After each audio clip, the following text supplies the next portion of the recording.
विनाशिनि विरञ्चि हरीश वन्द्ये।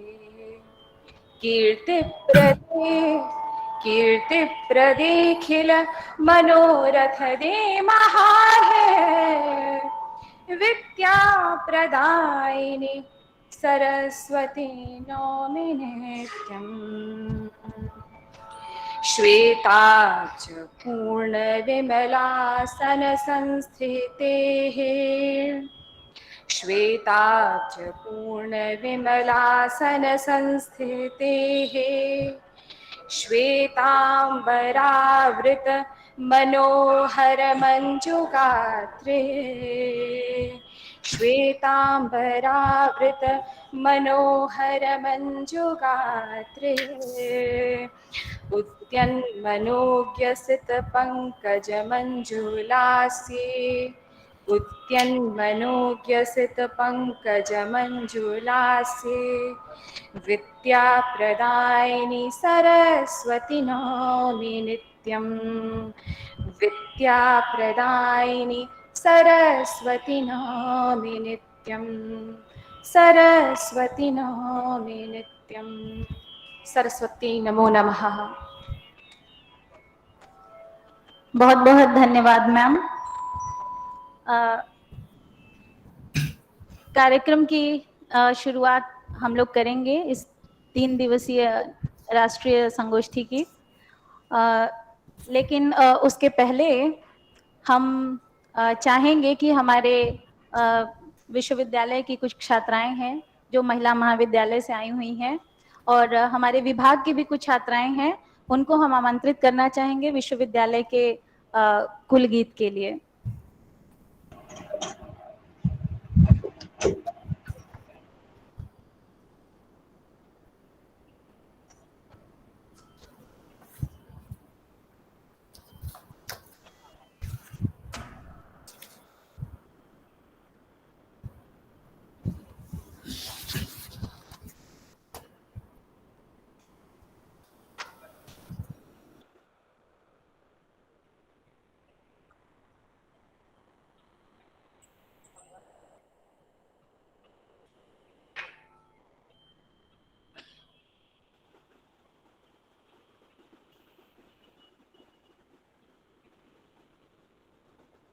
मधुर मनोहर अतीव सुंदर ये सर्ववेद की राजधानी, राजधानी।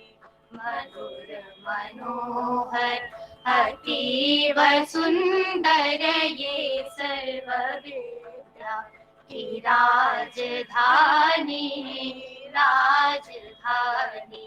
ये तीनों लोकों से न्यारी काशी, सुज्ञान धर्मा और सत्य राशि। ये तीनों लोकों से न्यारी काशी, सुज्ञान धर्मा और सत्य राशि। बसी है गंगा के रम्य तट पर ये सर्वविद्या की राजधानी, राजधानी। मधुर मनोहर अतीव सुंदर ये सर्वविद्या की राजधानी, राजधानी। नए नहीं है ये ईंट पत्थर, है विश्वकर्मा का कार्य सुंदर। रचे है विद्या के भाग्य मंदिर, ये सर्वश्रेष्ठी की राजधानी, राजधानी।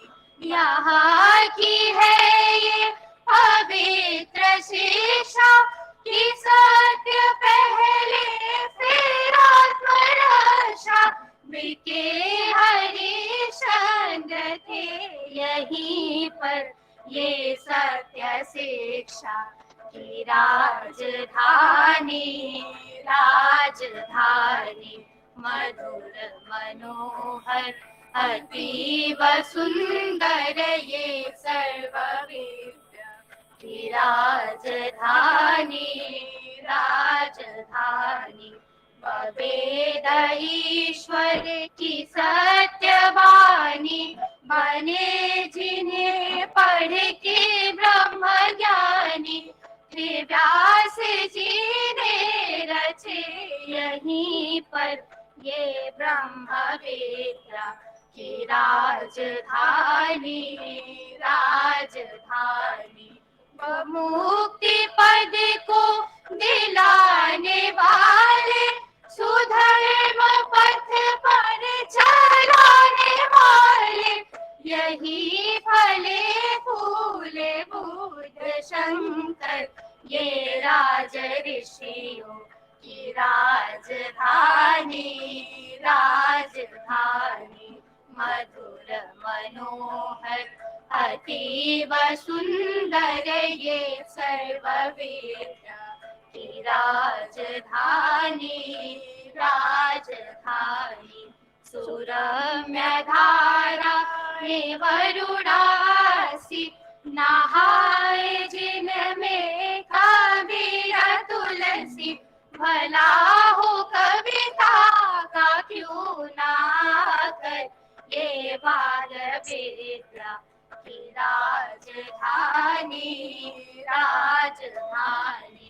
विविध कला अर्थ शास्त्र गायन, गणित खनिज औषधि रसायन।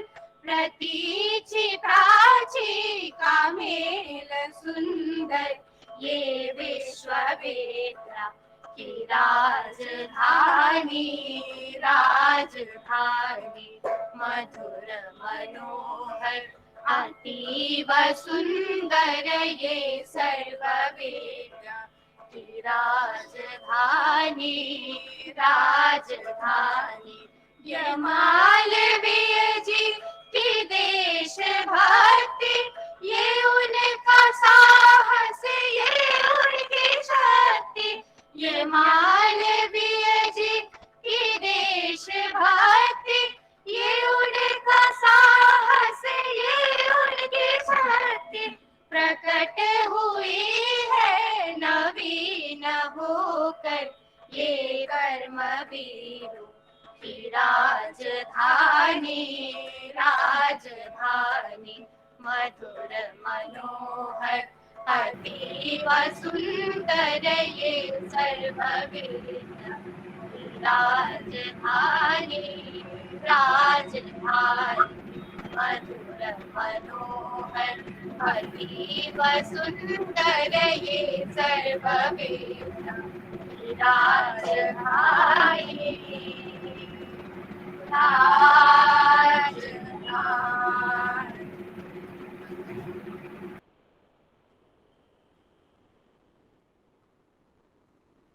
बहुत बहुत धन्यवाद।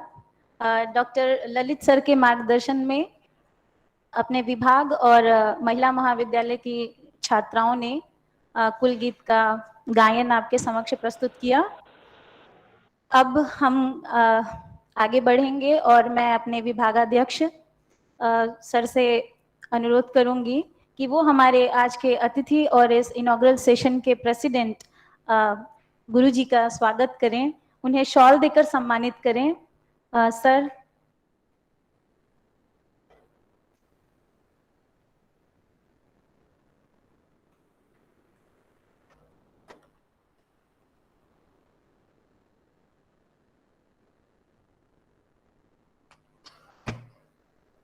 प्रोफेसर वशिष्ठ त्रिपाठी गुरु जी से शायद आप सभी लोग परिचित होंगे। सर संपूर्णानंद विश्वविद्यालय में संस्कृत के न्याय वैशेषिक के प्रकांड विद्वान, वहाँ के हेड और प्रोफेसर रह चुके हैं। सर के पढ़ाए हुए विद्यार्थी अनेकानेक विश्वविद्यालयों में प्रोफेसर पद को सुशोभित कर रहे हैं, जिनमें से एक हमारे मंच पर उपस्थित प्रोफेसर सच्चिदानंद मिश्र सर भी हैं। हम हेड सर से निवेदन करेंगे कि वो सच्चिदानंद सर का भी शॉल देकर सम्मान करें। सर इस समय आईसीपीआर के मेंबर सेक्रेटरी हैं। सर आपका बहुत बहुत स्वागत है अपने ही घर में, अपने ही विभाग में।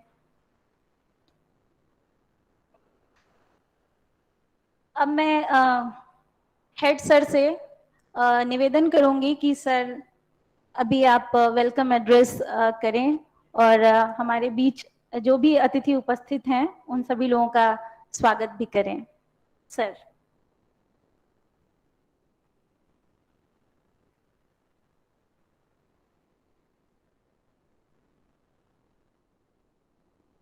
हरि ओम।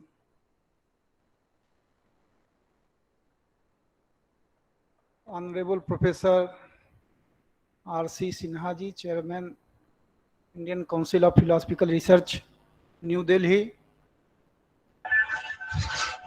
Professor Vashishtha Tripathi ji, chairing this inaugural session of 3-day seminar.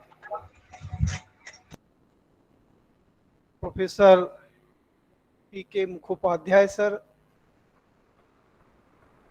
coordinator of the seminar, Dr. Neeti Singh ji,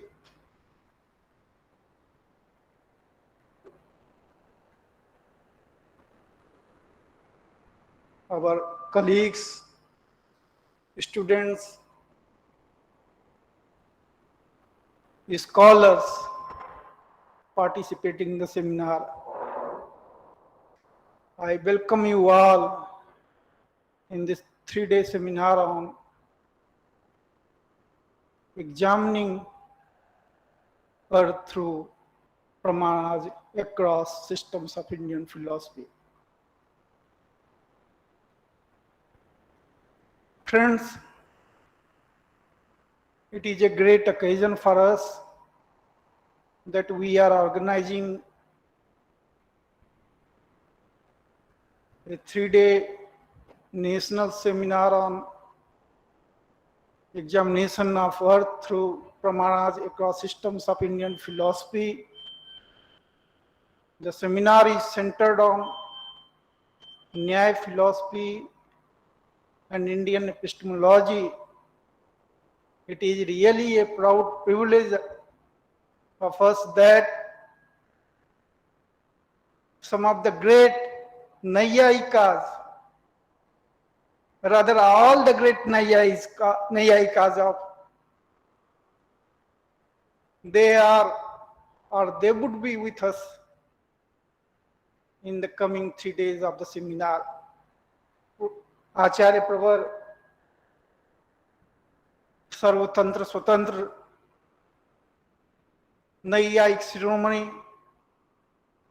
Pandit Vashishtha Tripathi ji, professor P.K. Mukhopadhyay sir, professor Raja Ram Shukla, former vice chancellor of Sampurnanand Sanskrit university, professor Hare Ram Tripathi, vice chancellor Sanskrit Vishwavidyalaya, professor Sachchidanand Mishra, professor Karunanand Mukhopadhyay, all the great Naiyayikas would be with us in the coming seminar. I welcome all these great scholars. I also welcome Professor H.S. Prasad ji, Professor P.R. Bhatt sahab, Professor D.A. Gangadhar ji, Professor Paneer Selvam ji, Professor G.P. Das from Orissa, Professor Abhimanyu Singh ji, Professor A.K. Rai, Professor A.D. Sharma, Professor Sebastian, Professor Rakesh Chandra, Professor Ajay Verma, Dr. Prashant Shukla,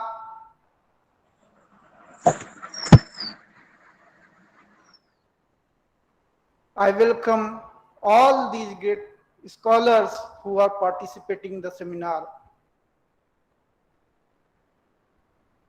I also welcome all our colleagues, students, and scholars who are connected to the seminar either offline or online. I welcome them all. Sir,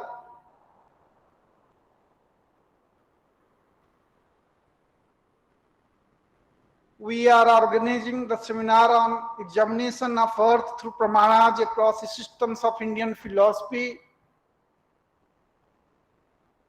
I hope that seminar would discuss at least two issues. One, the concept of Earth. I think that issue has not been discussed either in classical Indian philosophy or by the modern scholars of Indian philosophy. Friends, almost 100 years back, Ogden and Richards wrote a book on the meaning of the meaning. It is really ironical that we have no such literature on the concept of Earth. When the idea of the seminar actually floated, most of the people were confused about the actual topic of the seminar. So many scholars actually inquired about whether there is going a seminar on the concept of meaning in BHU. Friends, this seminar, I think personally that it is not on the concept of meaning. In the coming days, the scholars would, or rather they should discuss the distinction between Earth and meaning. What are the possible Earths of Earth? And on the one hand, what is the specific Nyaya methodology of ascertaining the Earth? I think these two issues must be addressed by the participants of the seminar. Again, I would say this may be due to the language English. Actually, the topic of the seminar is simply this, Guruji, Pramana hi Arth Pariksham Nyaya. This is the topic of the seminar.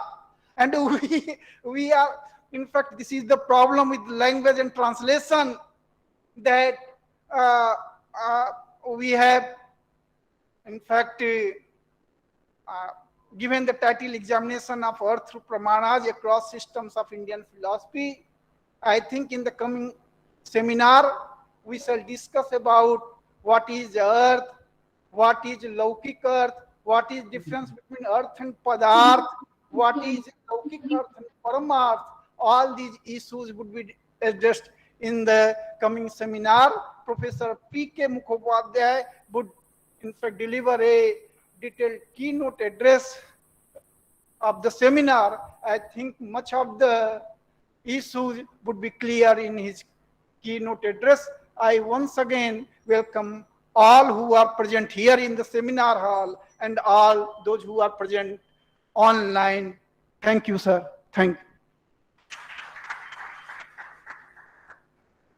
Thank you so much, sir, for welcoming our guests and all the dignitaries. Now, I request Professor R.C. Sinha, sir, for giving inaugural address of the session today. And let me introduce you with Professor Sinha. He has been professor and head Department of Philosophy, Patna University. And actually, he has obtained his PhD from this department, from Banaras Hindu University only. And he has written 3 books, edited 5 books, and contributed more than 100 articles in national and international journals. He is the chief editor of Darshanik Pramanas and Philosophical Quest. And presently, you all know that he is the chairman of Indian Council of Philosophical Research, Ministry of Education, New Delhi. So, Professor R.C. Sinha, sir, now please, over to you, sir. I offer my namaskar to each and everyone. Uh, it is a thrilling moment for me to attend the seminar or webinar organized by BHU Department of Philosophy. Really, when I hear the name of the Department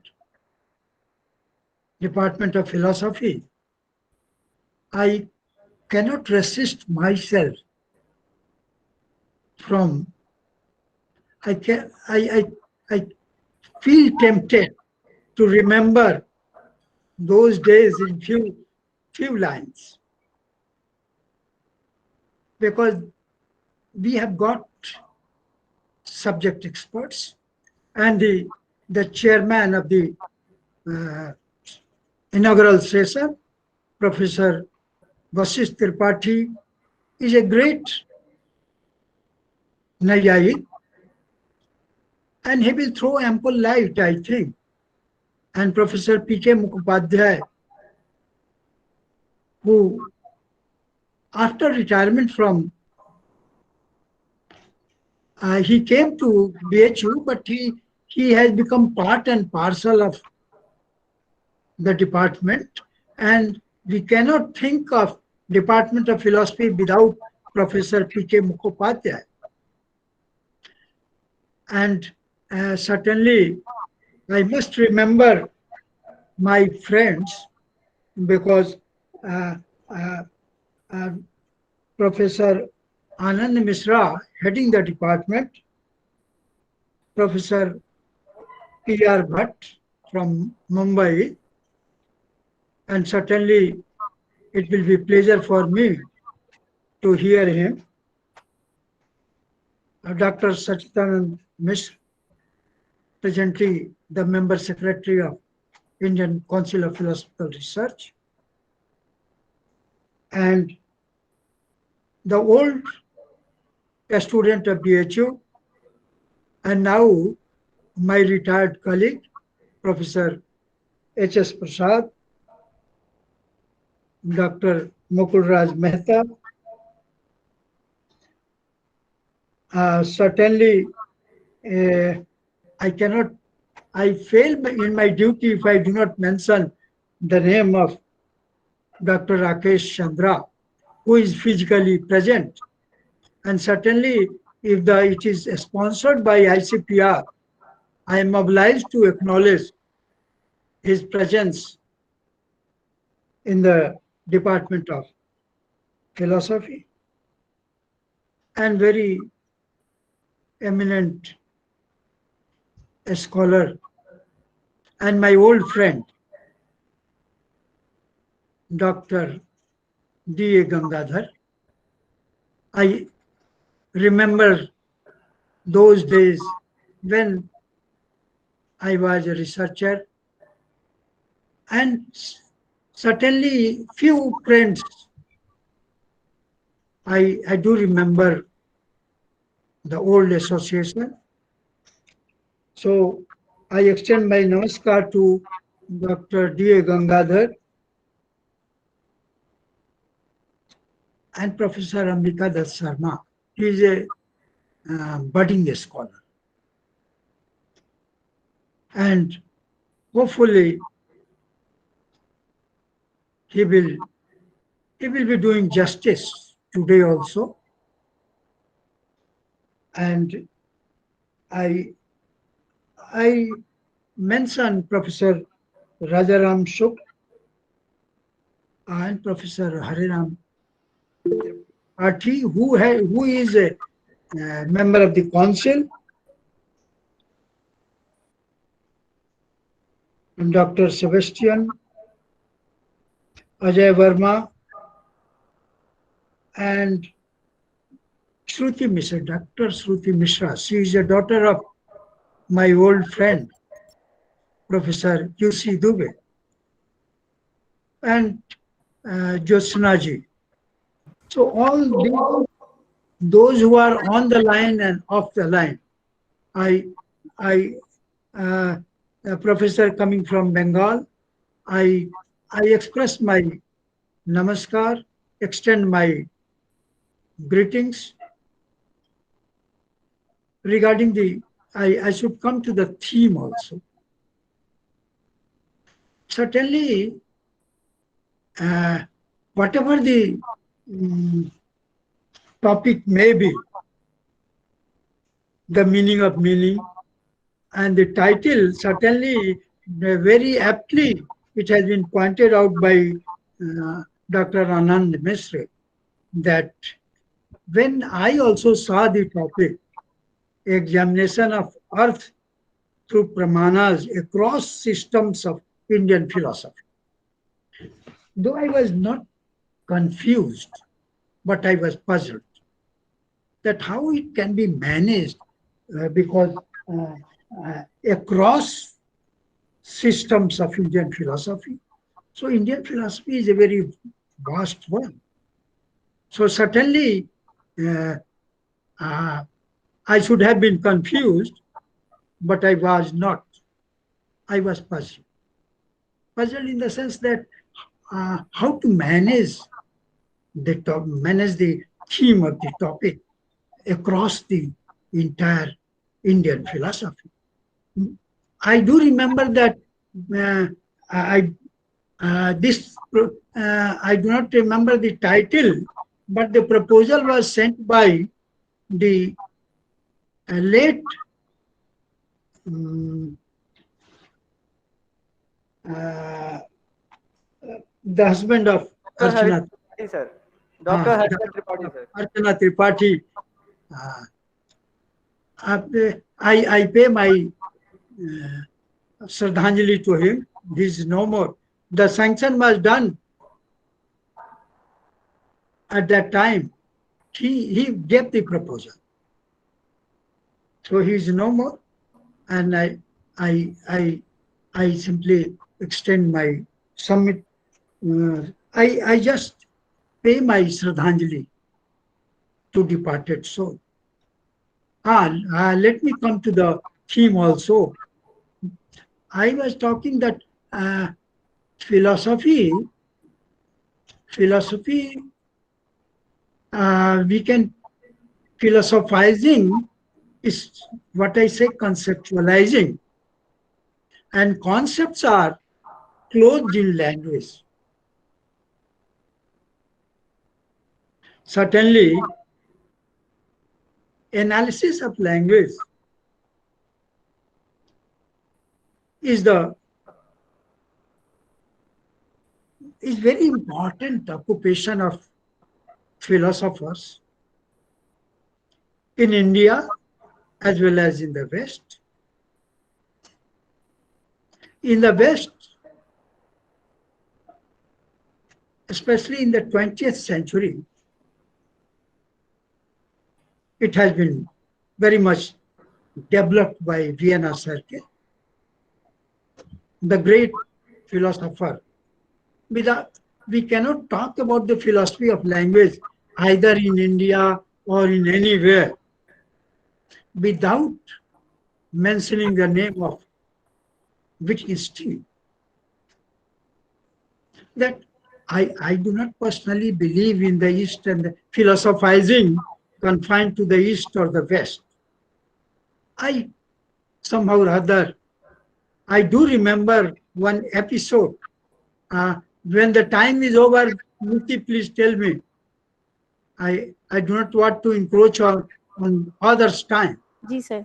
I do remember an incident which occurred in this very hall of Department of Philosophy, when it was a center of advanced study in philosophy, and I was a researcher. So there was one seminar, East and West in Philosophy, organized by a giant figure like T.R.V. Murthy. And for the first time, I went on the dais. K. Sachidanand Murthy was presiding, I do remember. And at that time, I very innocently said that there is nothing like East and West in philosophy, and the topic is misnomer. And the whole, my teacher and everyone they were stunned because TRV, nobody has a guts to say anything about the topic or the uh, talk given by TRV Murthy. But I was at that time very innocent. I came from a very remote place and I joined BHU. And that was the first seminar. So today also I hold the position that there is nothing like East and West in philosophizing. So naturally, I mentioned that uh, if we talk about the meaning of meaning, or if we talk, the one caption for my convenience is the philosophy of language. When we talk about philosophy of language, we cannot forget the name of Wittgenstein. But ancient Indian thinkers, they have contributed a lot in the field of philosophy of language. But uh, I I can mention here the theory of sport bath because my teacher, Professor Harimohan Jha, after retirement, he got a project and he has written a very small book. I don't know whether students know about that book. Trends in linguistic trends in Indian philosophy. That was the UGC project. The book has been published, but most of the uh, teachers or students, they do not know. And he has very vividly pointed out uh, the theory of sport war. And uh, uh, here, I would like to mention that this meaning, how the meaning can be determined. So naturally, there are three things which I would like to mention, three theories rather. One is the Aksharvad, the other is the Padvad, and the third is the Vakyavad. So Aksharvad, so can the letter, can any meaningful thing can be spoken without letter? Can there will be a meaningful sentence if the letters are abracadabra? Or if we naturally we want a word, and without word, meaningful meaning cannot be derived. So, and later on we want a complete sentence because the jumble of words cannot give us meaning.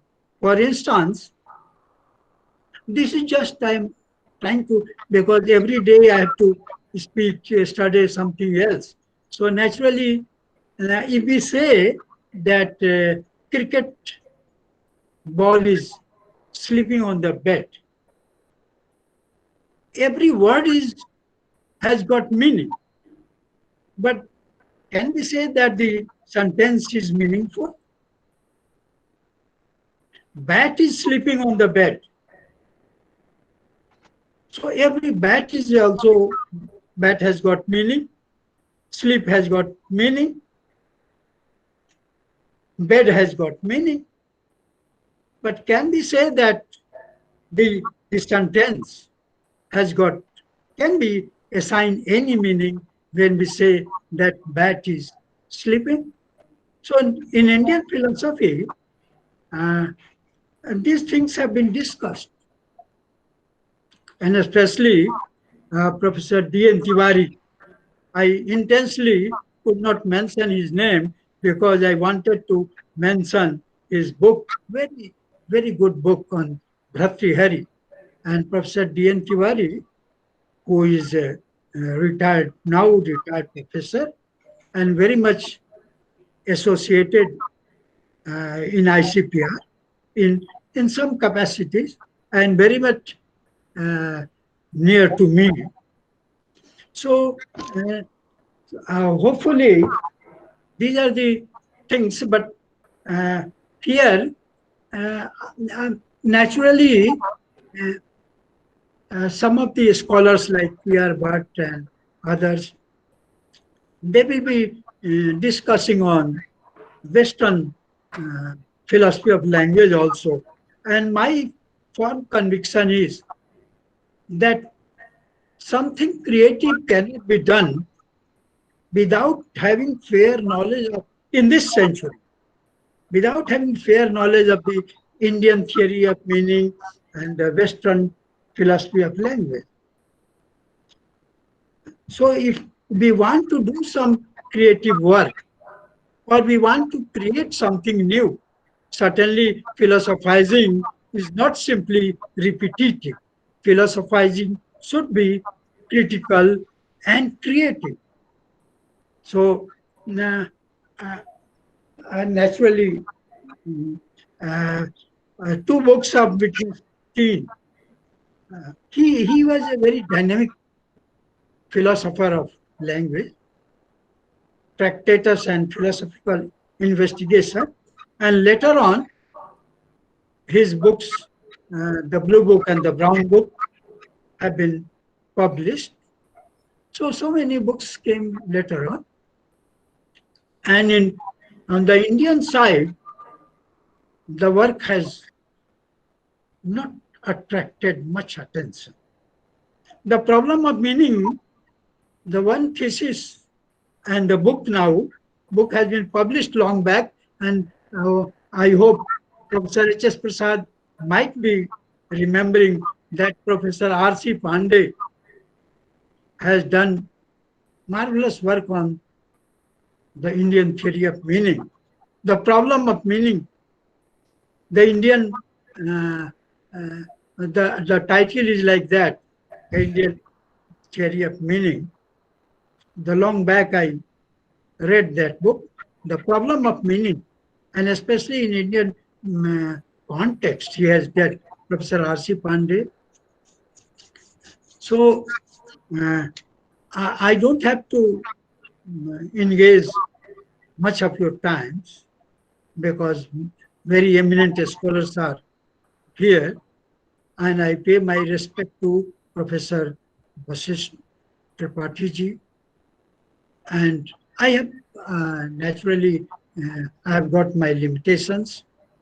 And with these words, I extend, rather I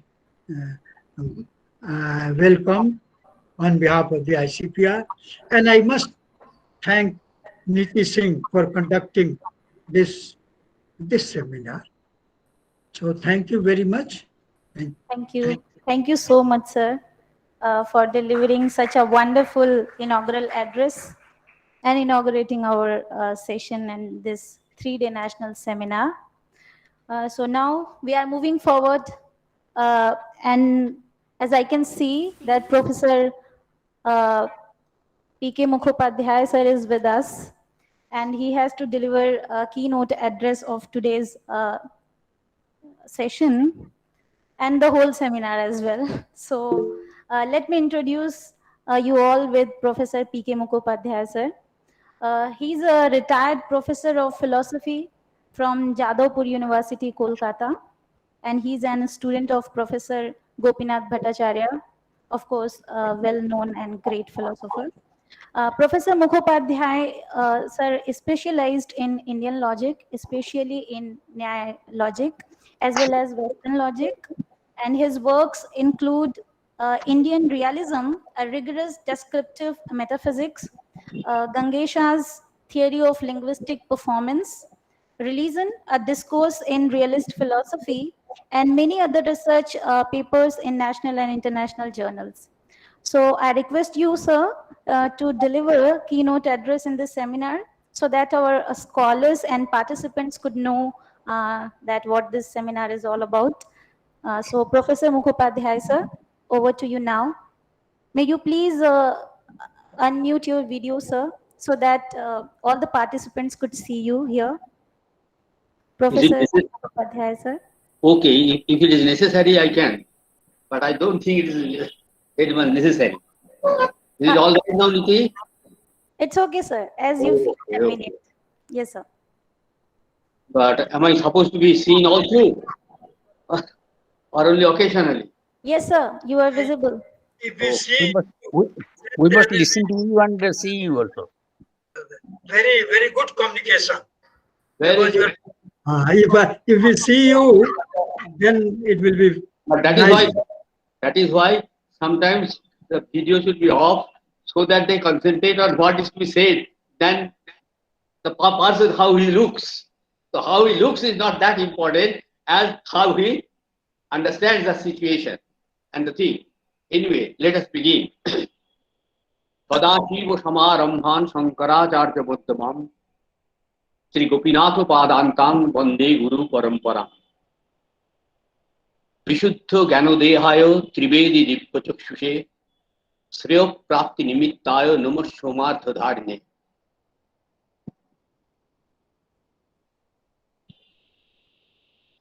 I would like to be very brief, but at the same time, already some questions have been raised that those will be also addressed. To begin with, I will speak on just two topics. One is epistemology, the other is Pramana Shastra, and the third is examination of Artha through Pramana. These cover almost all the aspects of the keynote address. I mean that concept note that was prepared and shared.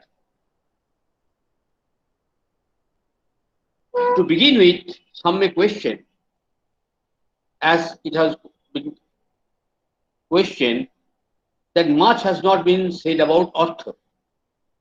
Similarly, a question may be asked, why is it that in this seminar I am going to speak on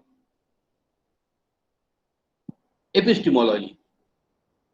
Is it a seminar on epistemology or is it a seminar on Pramana? The first answer is this. In India, the situation is a very peculiar situation. A French student of philosophy is not compelled to study Indian philosophy. A German student of philosophy is not compelled to learn Indian philosophy. A British or American student of philosophy is not compelled to study Indian philosophy. But a student of India is compelled to study Western philosophy. This is the situation. There are two sides of it. It is a very good opportunity which we can make best use of, or on the other hand, it creates certain difficulties also. We cannot think of Pramana without immediately remembering epistemology. So little knowledge about epistemology should be very useful in this occasion. One thing is there, because of the situation in India, we cannot but use very often both in English and use the terminology of Sanskrit or Hindi or like that. So often we translate Pramana or epistemology and Pramana Shastra. Whenever you do that, there is one sort of danger that is very common. The common difficulty is this: when you intertranslate expressions of one language to another, there is almost normal and obvious loss of nuances of meaning. Exact translation is almost impossible. This is not that important, but there is another important which we do not always attend to, is that even within the same culture, say for example, even in the Western culture, the word epistemology is very, very ambiguous. We very often speak of so many Indian theories of Pramana, of Buddhas, of Naiyayikos, of the Vedantins and all that. But we do not always think of that there are so many other, so many similar disciplines, differences in the West also. So for this reason, when we have to use the expression epistemology very often, we should be careful enough as student of philosophy to know exactly what this epistemology is. The epistemology is, the difficulty with it is that it does not mean the same thing all through. There's a very long history, and in course of this long history, the word has changed its meaning very often. We all know that the word epistemology is derived from the Greek word episteme. This is a Greek word. And long before the Christian era began,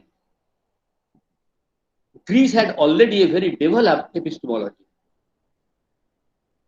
So epistemology, the history of epistemology begins from the Greek time. We use the word epistemology. It is derived from the Greek word episteme, and Greek had already developed in the time of Socrates and Plato an advanced system of epistemology. But rarely we teach or taught Greek philosophy in any detail or Greek epistemology in any detail in our universities and colleges. So what was the problem? What were the issues of epistemology being discussed by Plato or Socrates? That sort of detailed discussion is never done. But then, what is rather done in the name of doing epistemology in India is basically the modern and contemporary epistemology. So history of epistemology has three broad divisions of period. The ancient period, the Greek period, I'm now omitting the medieval period. The modern period is the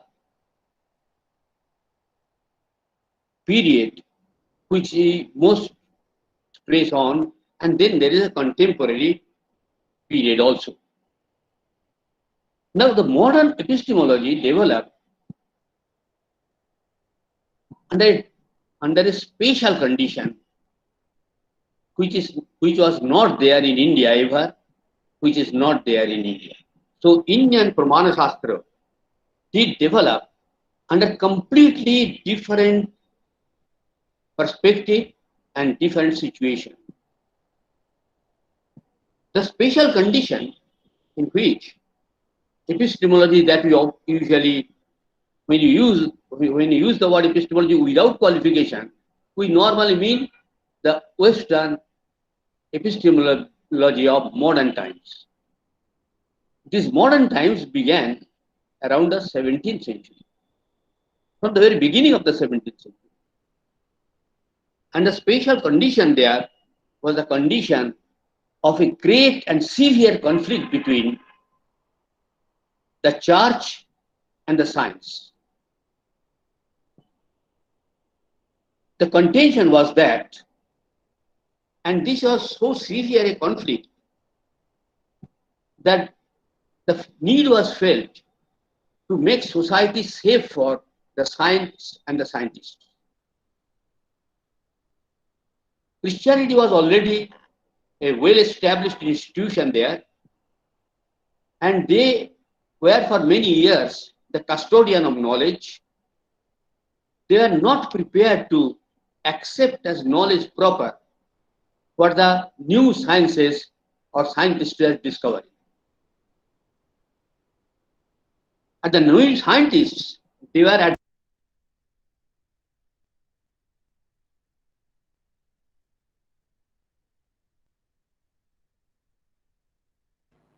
Sir, your voice is not coming, sir.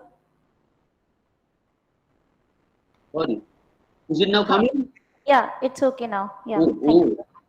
How is it that it was went up somehow? In short, I said that I will discuss only three things: epistemology, theory of knowledge, Pramana, and the Pramana Shastra. Pramana Shastra means theory of Pramana. And the third, examining Artha through Pramana. These are the only three topics I will discuss.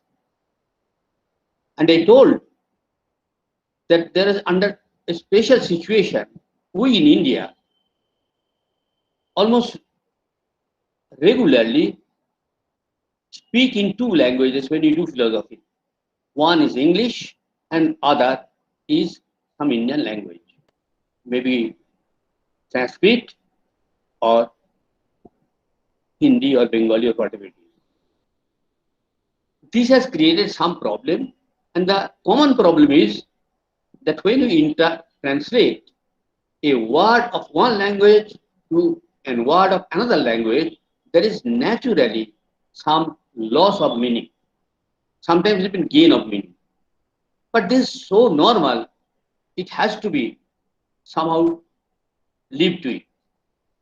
But there is another problem, and that is more serious. The problem is the word epistemology does not mean one single thing. Epistemology has a long, long history, and over centuries, the word epistemology has changed its meaning. As it has been called, epistemology has a migratory semantics. In the long history of epistemology in the West, I say there is profound differences between the West and the East, and Western philosophy and the Eastern philosophy. The difference is these three periods: the ancient period, I omit the medieval period, then modern period, and the contemporary period. So far as the ancient period is concerned, it started pre-Christian era. The word epistemology is derived from the word episteme, which is a Greek word.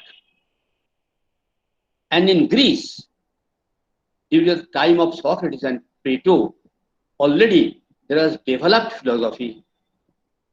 But unfortunately, we discuss very little about this Greek philosophy, very little. What we do much in the name of epistemology regularly in India is modern epistemology. This modern epistemology, we should remember, started its career in the 17th century. And it spans up to the 19th century. What epistemology was doing over 3 centuries,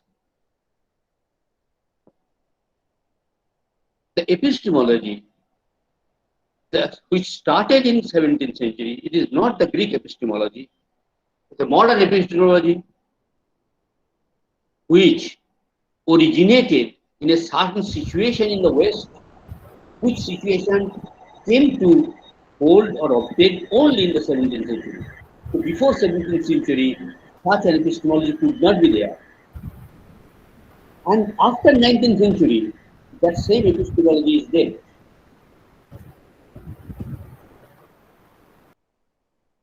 Let me explain what it is.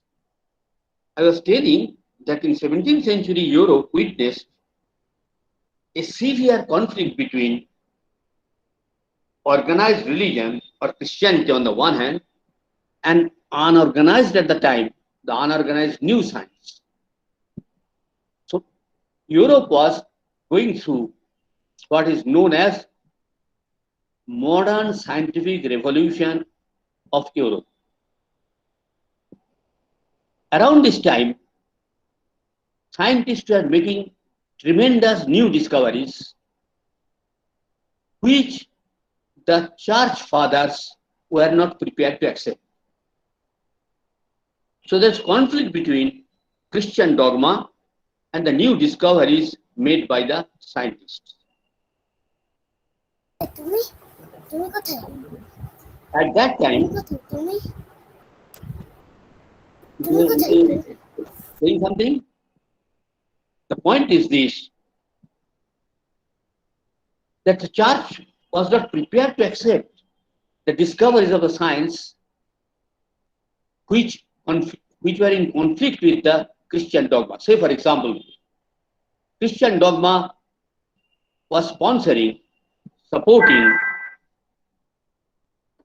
the heliocentric, a geocentric model of planetary motions. New science has discovered that planetary motion is to be best explained in terms of the heliocentric model. And there was a great debate and conflict. Church was then very powerful, very organized, and they were trying to suppress this new science, and the society became unsafe for the science and the scientists. So there's a great need for making society safe for the science and the scientists. But who will do that and how? This was the beginning.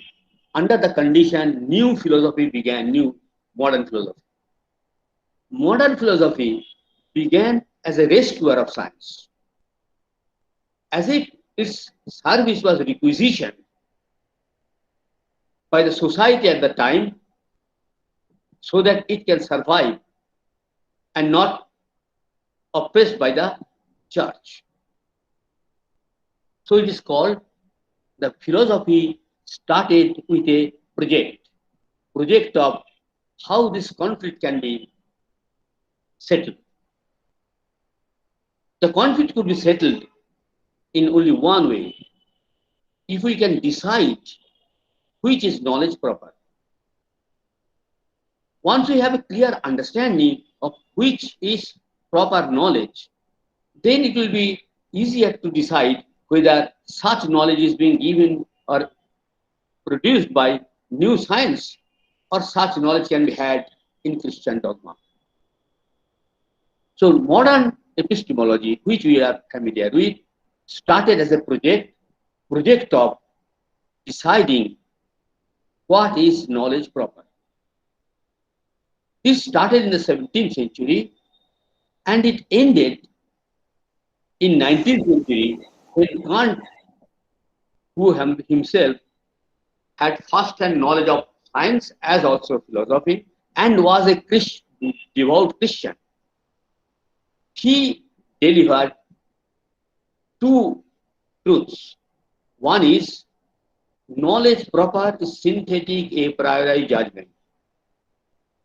And the second, such synthetic a priori judgment cannot be had in philosophy or in religion or anywhere else, but only in science. This amounts to saying only science can give us knowledge proper. So the project with which philosophy began, the project of deciding which is knowledge proper, This question was finally answered and accepted by almost all, that knowledge that can be had only in science. What then philosophy will do, that is a different question. So some people came to believe and said also, such as Roti, that epistemology died in the 19th century. But the project was over and successfully, brilliantly over. So if this is the situation, then the next question is, it's true that if philosophy holding the central stage, epistemology was the central stage in the holding the central stage in philosophy.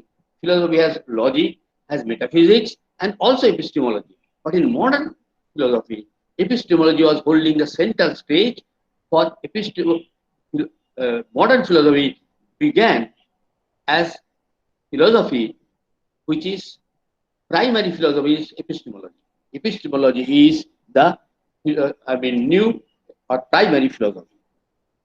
Quine has said it and discovered it. Many people then said, if philosophy is dead, the situation, the space was created, a vacuum was created. Who is to fill this vacuum? There arises a successor system called philosophy of language. The philosophy of language came only as a successor to the epistemology, which was ended in 19th century. However, actually, epistemology still continued. Many contemporary philosophers are seen to be vigorously active in the field of epistemology. What are they doing? They are not addressing the question which was there, which was knowledge proper. So what they are doing then? We have to know that these people who are doing philosophy in a completely different sense. They are doing epistemology in a completely different sense. What is the difference? Between 17th century and 19th century, and up to the first decade of the 20th century, when Russell was very active, they were doing philosophy with a particular approach. This approach is called nature of the thing approach. In epistemology, they are discussing belief, they are discussing knowledge, they are discussing means of knowledge, but by knowledge, they meant something which is not meant by the contemporary epistemologists. They meant by knowledge certain particular belief, a fact, a mental event. So they were actually studying factually certain kind of fact or phenomena. Epistemology, modern epistemology, was actually a factual study. But when philosophy of language developed, then the situation is altogether different. The philosophy of language made it possible to discuss things from a completely different angle. It is called logic of the word approach. We are no longer discussing belief, knowledge as episodes, as concrete phenomena. We are discussing the words, epistemic words. So contemporary epistemology is the epistemology in the sense it is a discussion of epistemic terms. So while it is Russell, while it is Ryle or it is Ayer, they are all doing epistemology in this sense. And during this time also, there was one reference made to Greek philosophy. What contemporary philosophers took of the Greek philosophy was perhaps only one thing. This is called JTB model of knowledge. Knowledge is justified true belief. This was derived from the Greeks. And it was challenged when Gettier created the problem. And the problem was fourth condition. Gettier said that this standard definition of knowledge, justified true belief, does not hold. It can be sustained. Something is missing. But there are examples of justify true belief which cannot be said to be knowledge. This sort of experience that justify true belief which is not knowledge, it has a parallel in Indian philosophy also. In Indian philosophy, we speak of bhram, error, mistake, but there are certain bhram, mistakes which are called samvadi bhram. They're factually corroborated and still it is an error. It is not a knowledge. Similar is the case invented by Gautier that justified true belief is knowledge is not.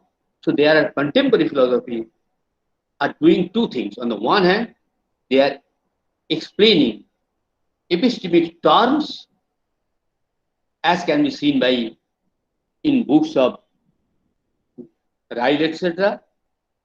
And on the other hand, they were engaged in solving the problem of what is called problem of post-condition.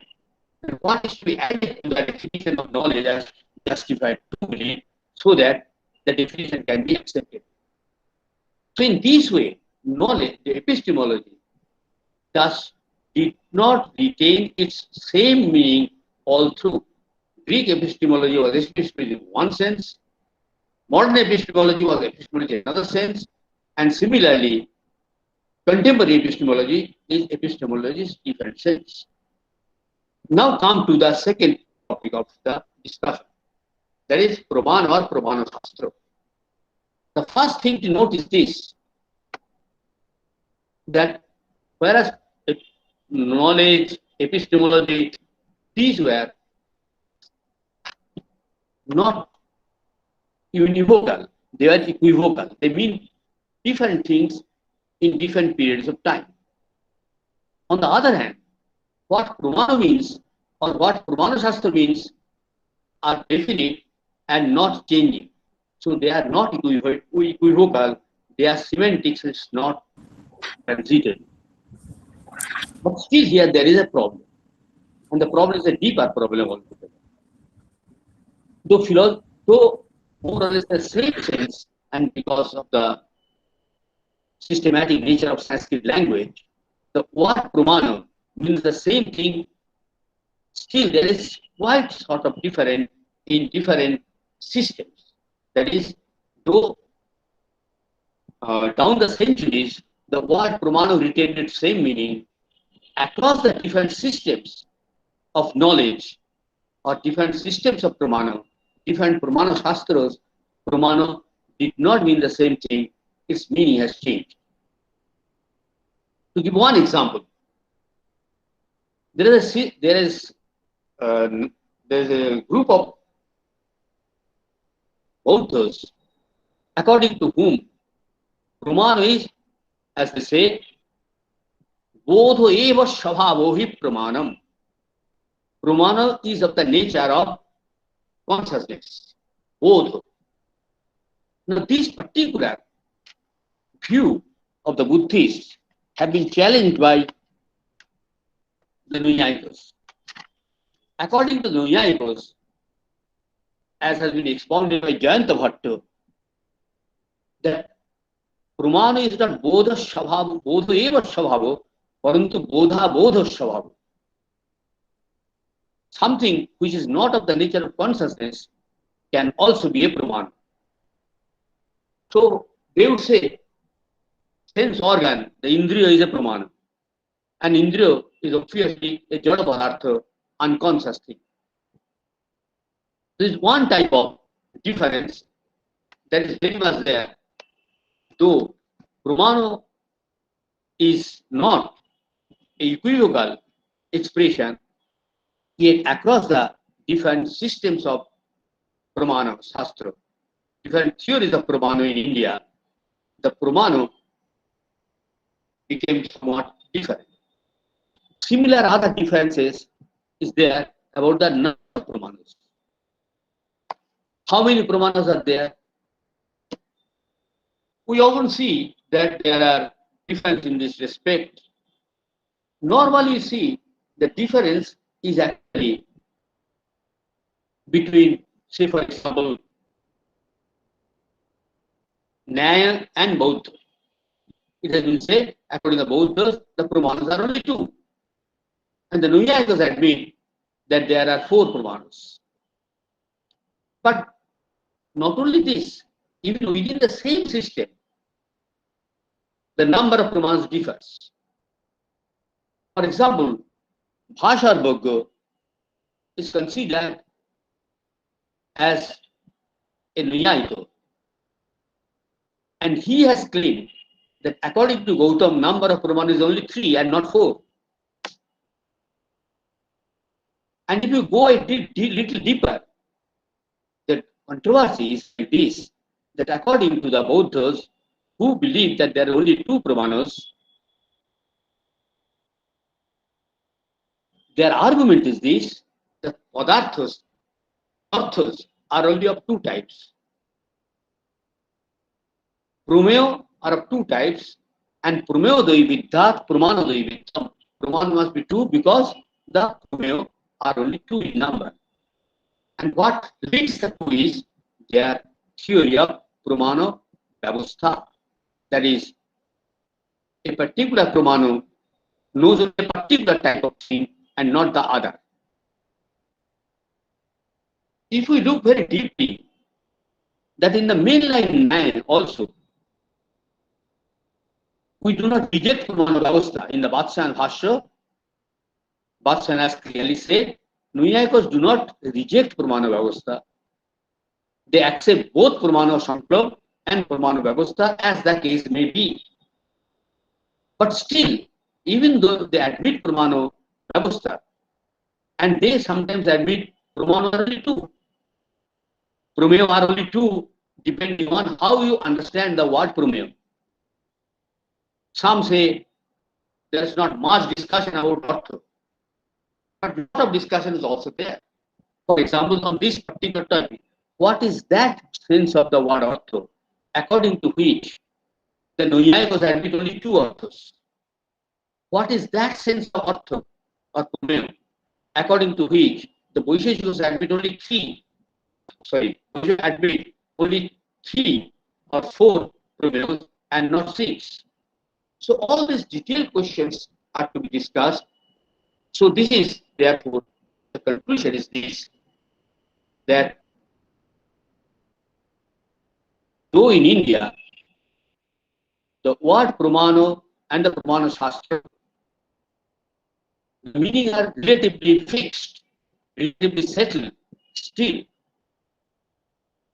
the Pramana and Pramanas do not mean the same thing across the different systems of epistemology or Indian epistemology.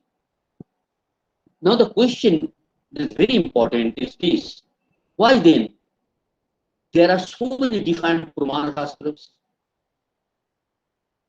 Actually, there are different systems of philosophy. Still, the same question can be raised: why there are so many different systems of philosophy and not one?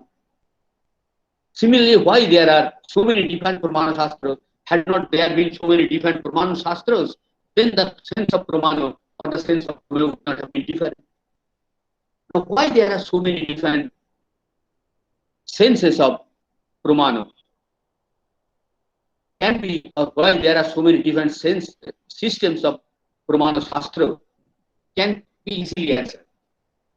We can say the Pramana Shastra is different as they are parts of different systems of darshanas.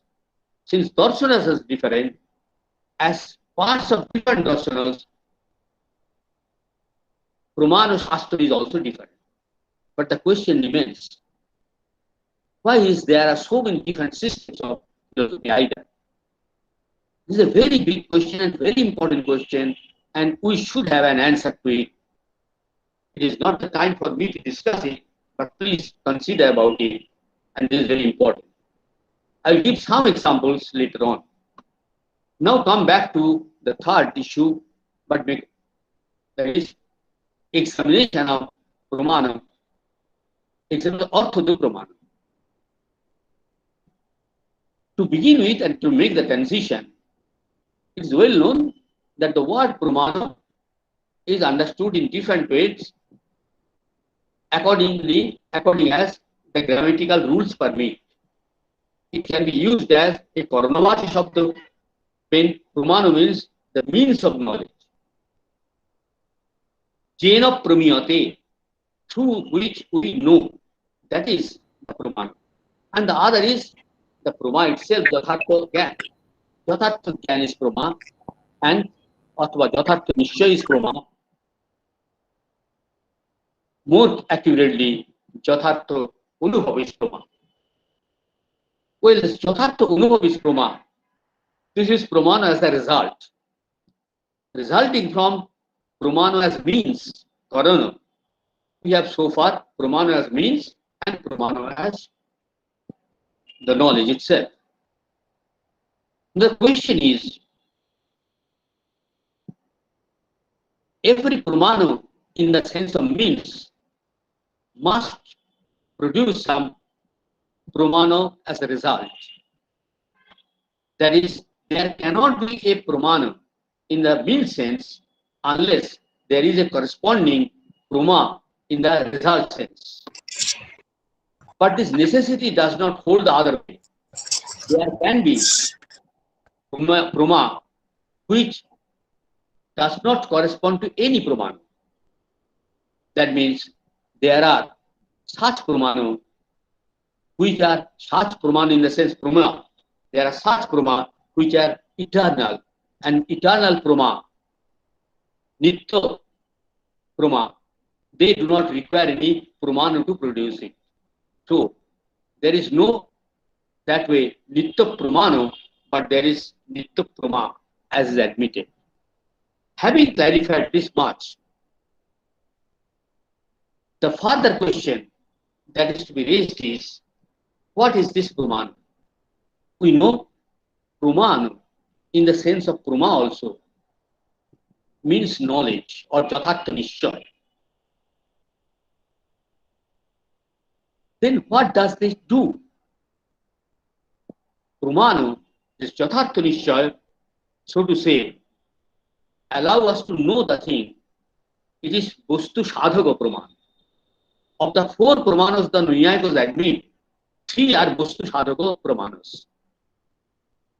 But anyway, Prama therefore is something which is Vastu Sadhaka. But here the question arises, is Pramana as examining Pramana. We have means Pramana that is very familiar to us. We have result Pramana, that is Prama, very familiar to us. But what is examining Pramana? Which is the special theme of this particular seminar. Now, if we are to translate, knowing Pramana, we can say Bodhaka Pramana, Sadhaka Pramana, Vastu Sadhaka Pramana, Artha Sadhaka Pramana. Here, Sadhaka means that which produces Siddhi or Siddhi Shabha, Siddhi Matam Nishchayatma Gyan. So, Nishchayatma Gyan or through cognition is the Siddhi. And Pramana as means, Karanavachi Pramana, Pramana is the Karana of the Siddhi, and Pramana in the sense of Siddhi. These are the two different things. But here we do not find any place for examining Pramana. What is this? First, let us have to try to have a translation of it. What should we say? The examination is translated as vichar. Examination is sometimes translated as pariksha. But pariksha ko pramano or vichar ko pramano is very unidiomatic. What can be said? Which should be not that unidiomatic. It should be nirnayaka pramana. The pramana that is nirnayaka. So one is bodhaka or sadhaka pramana, vastu sadhaka pramana, and vastu nirnayaka pramana. The difference is between the siddhi and nirnaya. Now, through Pramano, we get Siddhi, the Yathartha Nishchay. That is accepted. But you have to know that Pramano has different applications. When you ordinarily apply Pramano, it yields Siddhi. For example, every ordinary man also uses Pramana without doing any epistemology or knowing any epistemology. They also use Pramana, they apply Pramana. How else they can see the color? How else they can hear the sound? So every person is using Pramana and getting Siddhi. That is all right. But this Siddhi is not Nirnaya. So in the Nyaya Shastra, there are two terms used. One is Nirnaya and the another is Siddhya Prama. All Prama is not a case of Nirnaya. Nirnaya has been defined, or Nirnaya has been defined as a definition I'll tell you later on. It comes very close to examining a result obtained through examination. What is this? Nirnaya to begin with is Sangshayottara Nishchaya.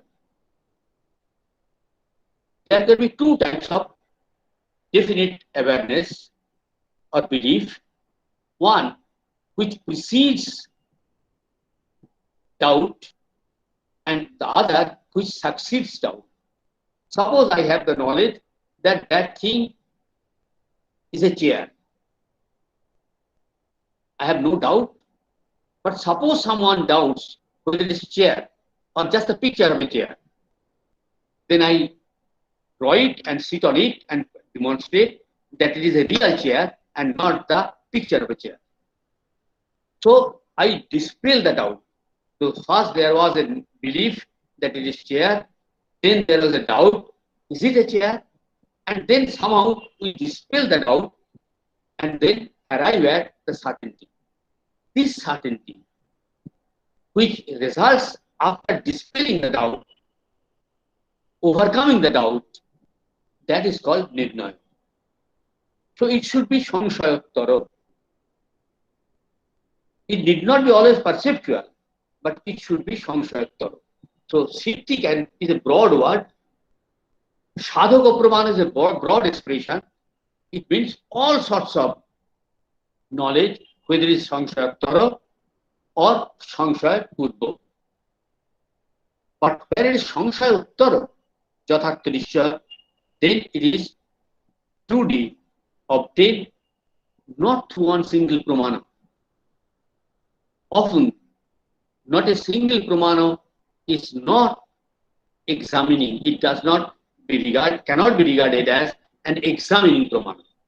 We examine a thing not by single Pramana, but by many Pramanas. In a short way, by Nyaya. So when there is doubt and dispute about certain thing, whether self is eternal or not, whether Shabda is Nitya or not, when there is conflict and differences of opinion, then it cannot be simply said, no, I see, I hear sound is, but you can hear, but you do not hear the sound, which shows that it is Nitya or it is Anitya. But when such doubt is there, then how it is settled? Normally, in case of doubt, there are two persons. One is the rival of the other, and we ascertain the truth only through dispelling the doubt raised by the rival people. So by dispelling the doubt raised by the rival person and rejecting his view, rival view, we arrive at a knowledge. This sort of knowledge is called Nirnaya. Ordinarily, we have knowledge, but we do not have Nirnaya. And when Nirnaya actually occurs, there is, at least notionally, two or more people quarreling, disputing. And such situation is tackled by having recourse to what is called Nyaya. And Nyaya is not one single Pramana. So it has been said that Pramanoi Artha Purikshana Nyaya. Nyaya is what examines things, but it does so not by one single Pramana, but Pramanoi. The Panchava of Nyaya involves all the different Pramanas. So when by applying Nyaya or through Nyaya, we come to a knowledge. That knowledge is the resulting knowledge of the process of examination. The examination through a number of Pramanas, all or many Pramanas, and the result is again certain knowledge, certainty. And this is called the Samshaya or Pratyakha or Nirnaya. But this Pramana, Nirnaya is a different thing. It is said, Vimishya Paksha Pratipakshapyam Arthavadharam Nirnaya. Siddhi is Arthavadharam. Nishchayatma Gyan. Siddhi is Nishchayatma Gyan, definitely true and certain belief. This is Nishchayatma Gyan, Avadharanatma Gyan. Samshaya is Anavadharanatma Gyan, but Siddhi, even if we obtain a Siddhi through one single Pramana by perception, say, or inference, it will be a Siddhi. It will be an Avadharanatma Gyan, Avadharanatma Nishchaya, but it will not be still a Nirnaya. Nirnaya is Avadharan, which result in a sequel after dispelling a doubt. Vimisha, after Vimorsha, Samshaya, we have to have a Arthavadharan, the Nishchaya of a particular Artha. So in Artha, we have a Nishchaya about Artha, preceded by a Samshaya about that Artha, and when that Samshaya is replaced by Paksha Pratipaksha Vichar, this is called therefore the examination of Artha not through one single Pramana, but through Pramanas, almost all, and through Pramanas, Artha Puriksha is actually Artha Puriksha through Nyaya. This therefore is so much the clarification about what we can meaningfully say about examining Pramana. So there is Sadhaka Pramana and there is Nirnayaka Pramana. And in the Nirnayaka Pramana, actually we should say Nirnayaka Pramanas. The Pramana is Nirnaya, not Pramanena Nirnaya. Normally it is not the idiomatic sense. Now I will conclude only by giving a few examples, not answering or discussing the general question. One question was raised, why there are so many different philosophies and why there are so many different theories of Pramana, different epistemologies. This is a big question and we have no time for it to discuss, and very difficult also. But the other question is this, that what do we mean by different types of epistemology which affects our siddhi, which affects our nirnaya? Let us take an example. Suppose there is systems of philosophy. One system called theistic system of philosophy. Another is atheistic system of philosophy. A system of philosophy where God is admitted, which admits that existence of God, and God appears as omniscient, omnipotent being. But there are other systems which are atheistic, which do not admit such a being as God. Think of the situation. What will be the nature of epistemology or Pramana in these two systems. For example, if in the system of, let us choose two systems, both are realist systems. One is Nyaya, the other is Mimamsa. And the Pramana Shastra is a part of both Nyaya and also, in a different sense, of course, I can discuss it, very different sense, also of the Mimamsa Shastra. When Mimamsaka in his Pramana Shastra, this is the question, what is Pramana? He will give an answer to the question. Pramana is Anodhigato Vishaya Karta. It is much more, but at least we must know something which is not known previously. So nothing is a Pramana unless it knows a thing which is not known previously. This is therefore their definition of or lakshana of Pramana. Anodhigata Artha Gantritva or Anodhigata Artha Vishaya Nishchaya. There are many other things, but this is the only part I will discuss. But why do you do this? They are interested in this, removing Brahma recognition from the range of Brahma. So Brahma does not include Brahma recognition of Smriti. Smriti can be Yathartha, but still it is not a Brahma. If we define Brahma as Yathartha Gyan, then Smriti will also be included. So instead of saying Yathartha Gyan, we say Anodhigata Vishaya Yathartha Gyan. And it takes care of Smriti. This definition will not cover memory recognition and will cover the Pramana, Prama. The Nayayika is another realist system which also does not admit Smriti to be Prama, Smriti to be Prama.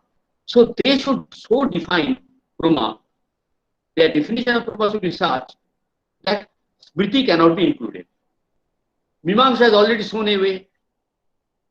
If the Nayayika also says Anodhigata Vishaya can Prama, then also Smriti will be excluded. But Nayayika will never admit it. Why? Does it not appear irrational? But already there is a way of defining Pramana to take care of the problem of Smriti. Why do not they accept it? The reason is very simple. Because the Nayayika is a theistic system. They believe in God and God is omniscient. There is no such thing which is unknown to God. For God, there is no Anodhigata Vishaya. And still, his Gyan is Nishchayatma Gyan and Yathartha Gyan. So, Ishvara Gyan, Ishvara Samveda Gyan is Prama, but it is not Anodhigata Artha Vishaya. That's because of the two systems. Because the systems are theistic and anti-theistic, non-theistic, it affects the epistemology and the epistemological tenets, the definition of Prama. This is one example. I give another example and finish with it. This example is the example of realist and non-realist systems of philosophy. As non-realist system of philosophy, in Indian context, we take, or in other context also, monistic systems of philosophy. Monists are not realists.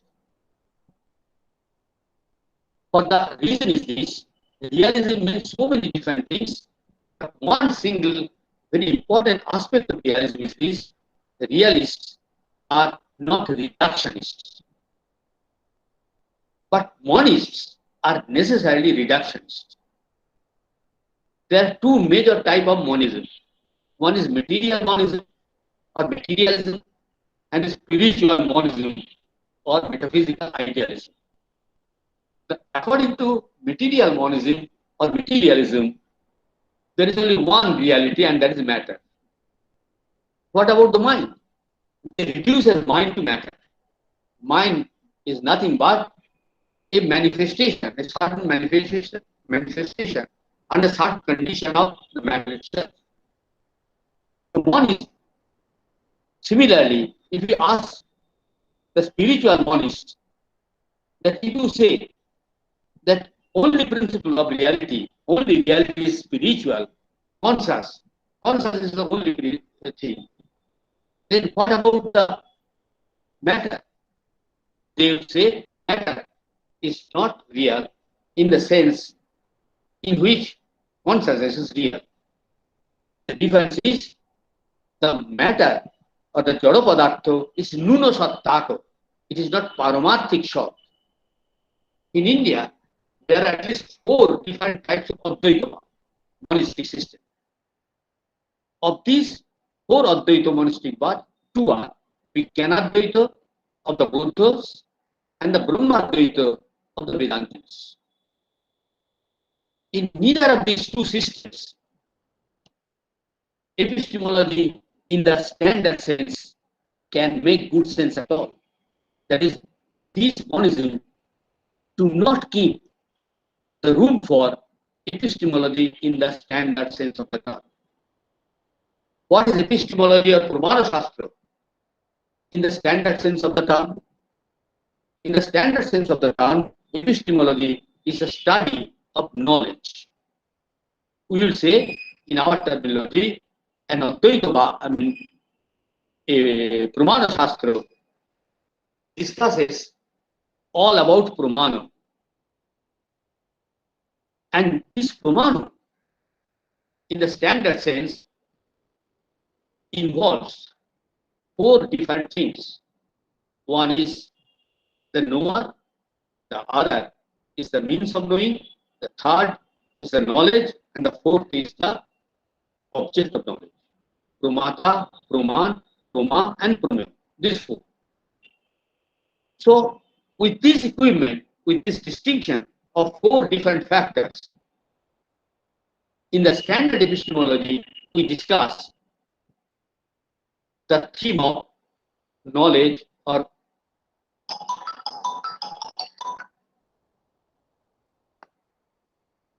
Vibhav is constant.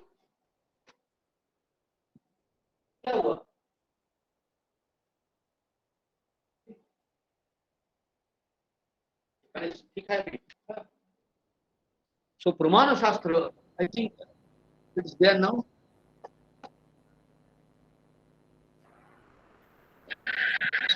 Sir आपकी आवाज नहीं आ रही है, लगता है sir disconnect हो गए हैं। कोई बात नहीं। Thank you so much sir for making the theme of the seminar so clear to our participants, and I hope कि आगे सेमिनार में होने वाले जो बाकी के प्रेजेंटेशंस होंगे उसको ज़्यादा जस्टिफाइड वे में हम देख पाएंगे। विदाउट फर्दर अडू, बहुत लेट हो रहे हैं हम लोग, एक छोटा सा हमारा कार्यक्रम है जो हम चाहते हैं कि सर के हाथों से हो। उसके बाद हमारे प्रोफेसर वशिष्ठ त्रिपाठी गुरु जी अपना समय लेंगे और वो बोलेंगे। लेकिन हमने एक सोवेनियर पब्लिश किया है सेमिनार से संबंधित, तो हम उसका विमोचन का छोटा सा 2 मिनट का कार्यक्रम कराना चाहते हैं।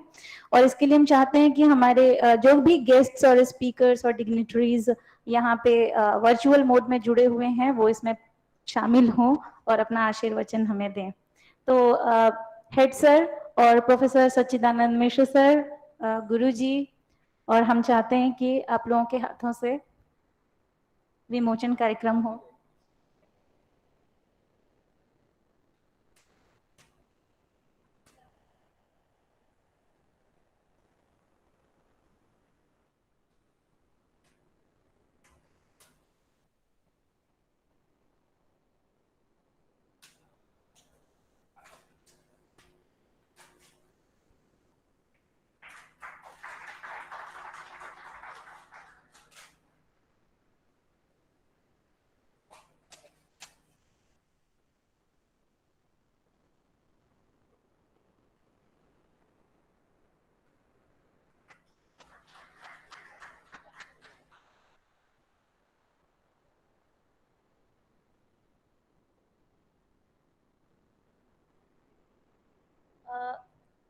वर्चुअली जो लोग भी जुड़े हुए हैं हमसे, हम उन्हें बता दें कि आप सभी लोगों को सॉफ्ट कॉपी में हम ये सोवेनियर सबको सेंड करेंगे, आप सभी लोगों को शेयर किया जाएगा।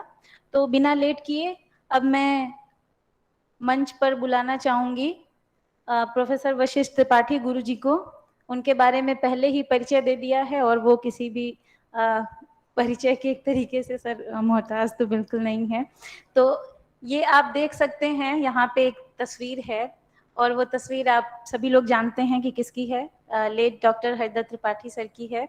और ये सोवेनियर उन्हीं को समर्पित है, उन्हीं को डेडिकेटेड है, क्योंकि inspiration behind the seminar was only he. So sir को नमन करते हुए अब बिना देरी किए हम गुरुजी आपको आमंत्रित करते हैं कि सर आप आएं और अपना वक्तव्य हमें दें।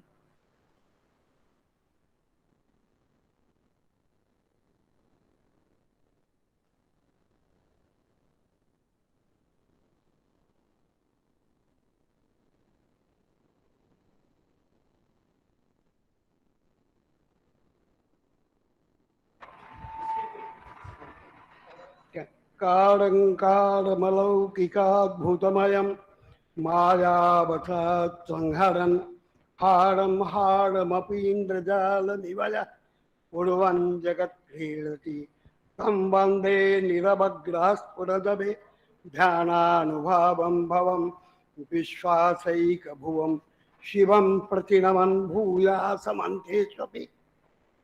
परम सम्माननीयाः अधिकारिगणाः, आचार्याः, मंचस्थाः, संयोजिका महोदयाश्च, अन्ये च वरिष्ठाः आचार्याः, विद्वांसाः, अन्ते भासिनः, अन्ते भासिन्यः, विदुष्यश्च, मान्याः, समयस्तु अतिक्रान्तः, परंतु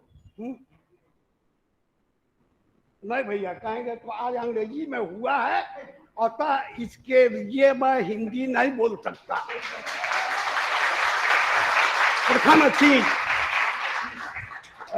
और यम संस्कृत भाषा तथा सहजा सरला मधुरा च स्यात् कोऽपि एतादृशः व्यक्तिः वरिष्ठो वा अंतर्गतो वा न स्यात् यत् मत प्रयुक्तायाः भाषायाः परिज्ञानं न भवेत् कर्ण प्रियश्च न स्यात्। कटुभाषा प्रयोगः मया न क्रियते, अधिक भाषित्वमपि नास्ति, मृदुभाषित्वं तु वक्तुं न शक्यते, यतो हि न्याये काठिन्येनैव ग्रहो भवति। सहजा सरलाः साहित्यिका एव भवन्ति, अन्ये दार्शनिकाः कठिना एव भवन्ति, अतः काठिन्यं चेत् परीक्षन्तव्यः।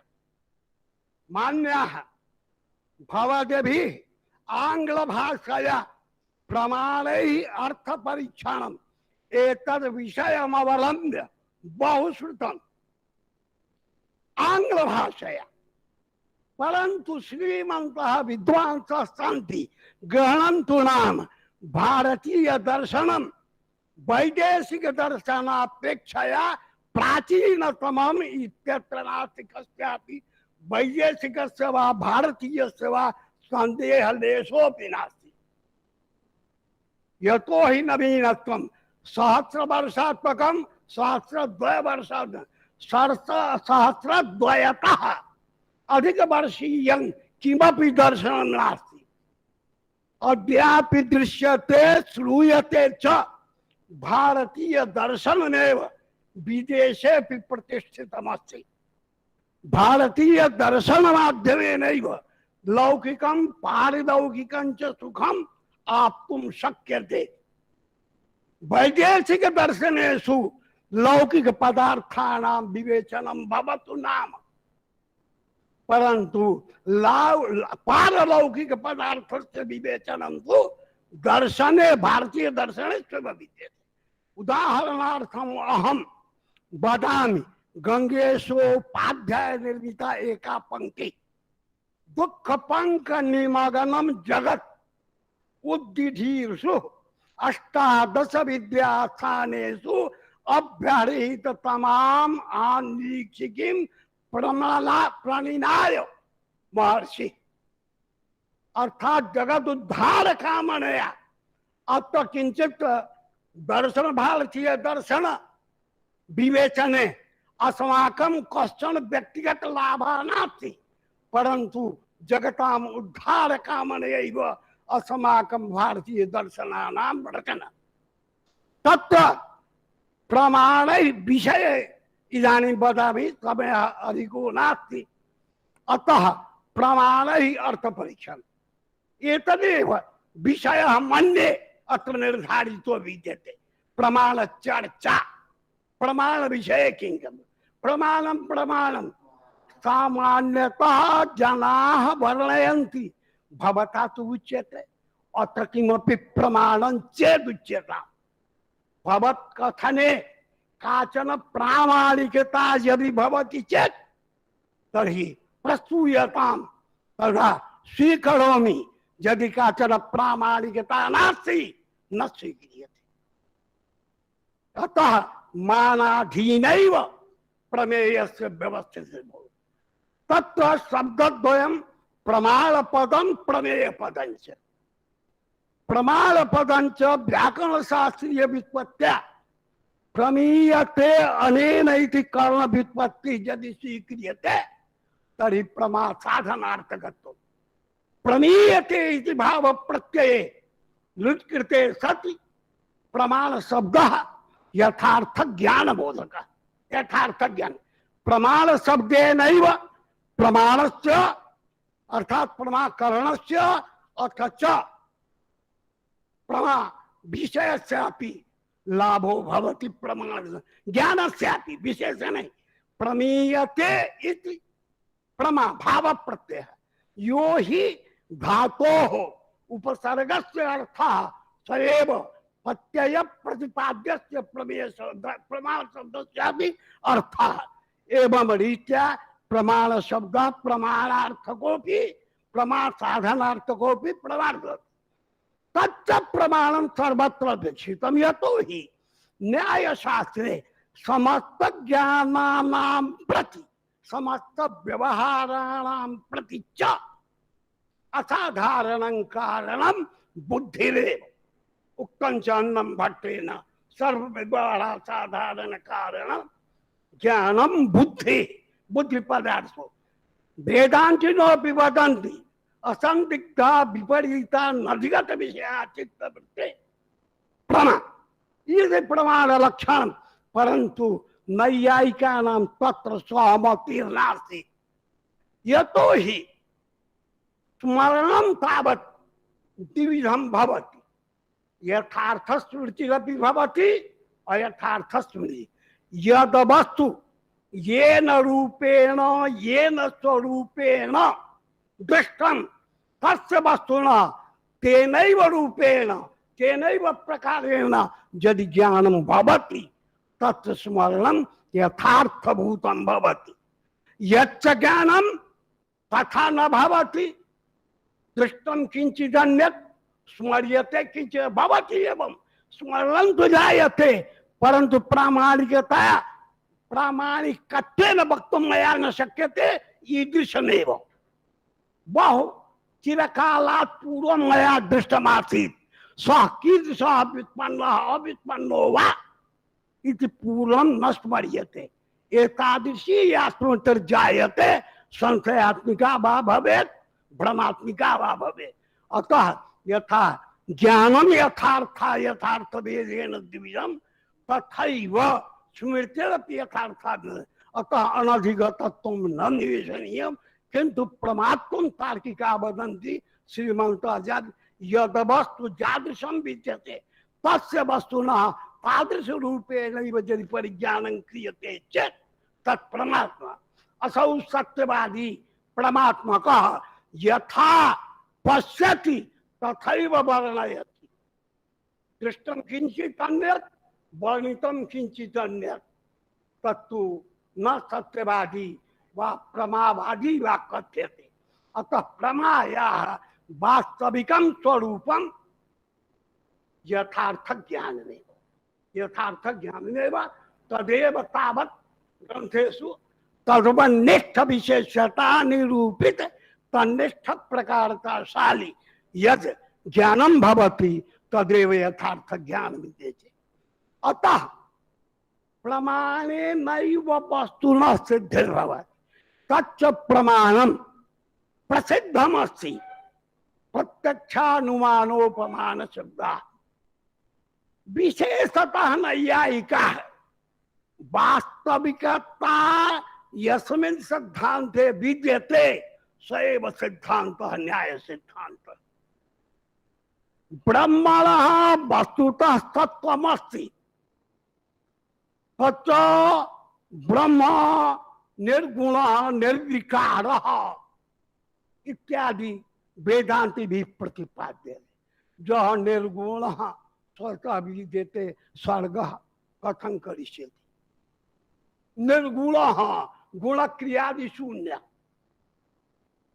अद्वयम् एकमेव किंचित सहकारी कारण अपेक्षते एव नहीं।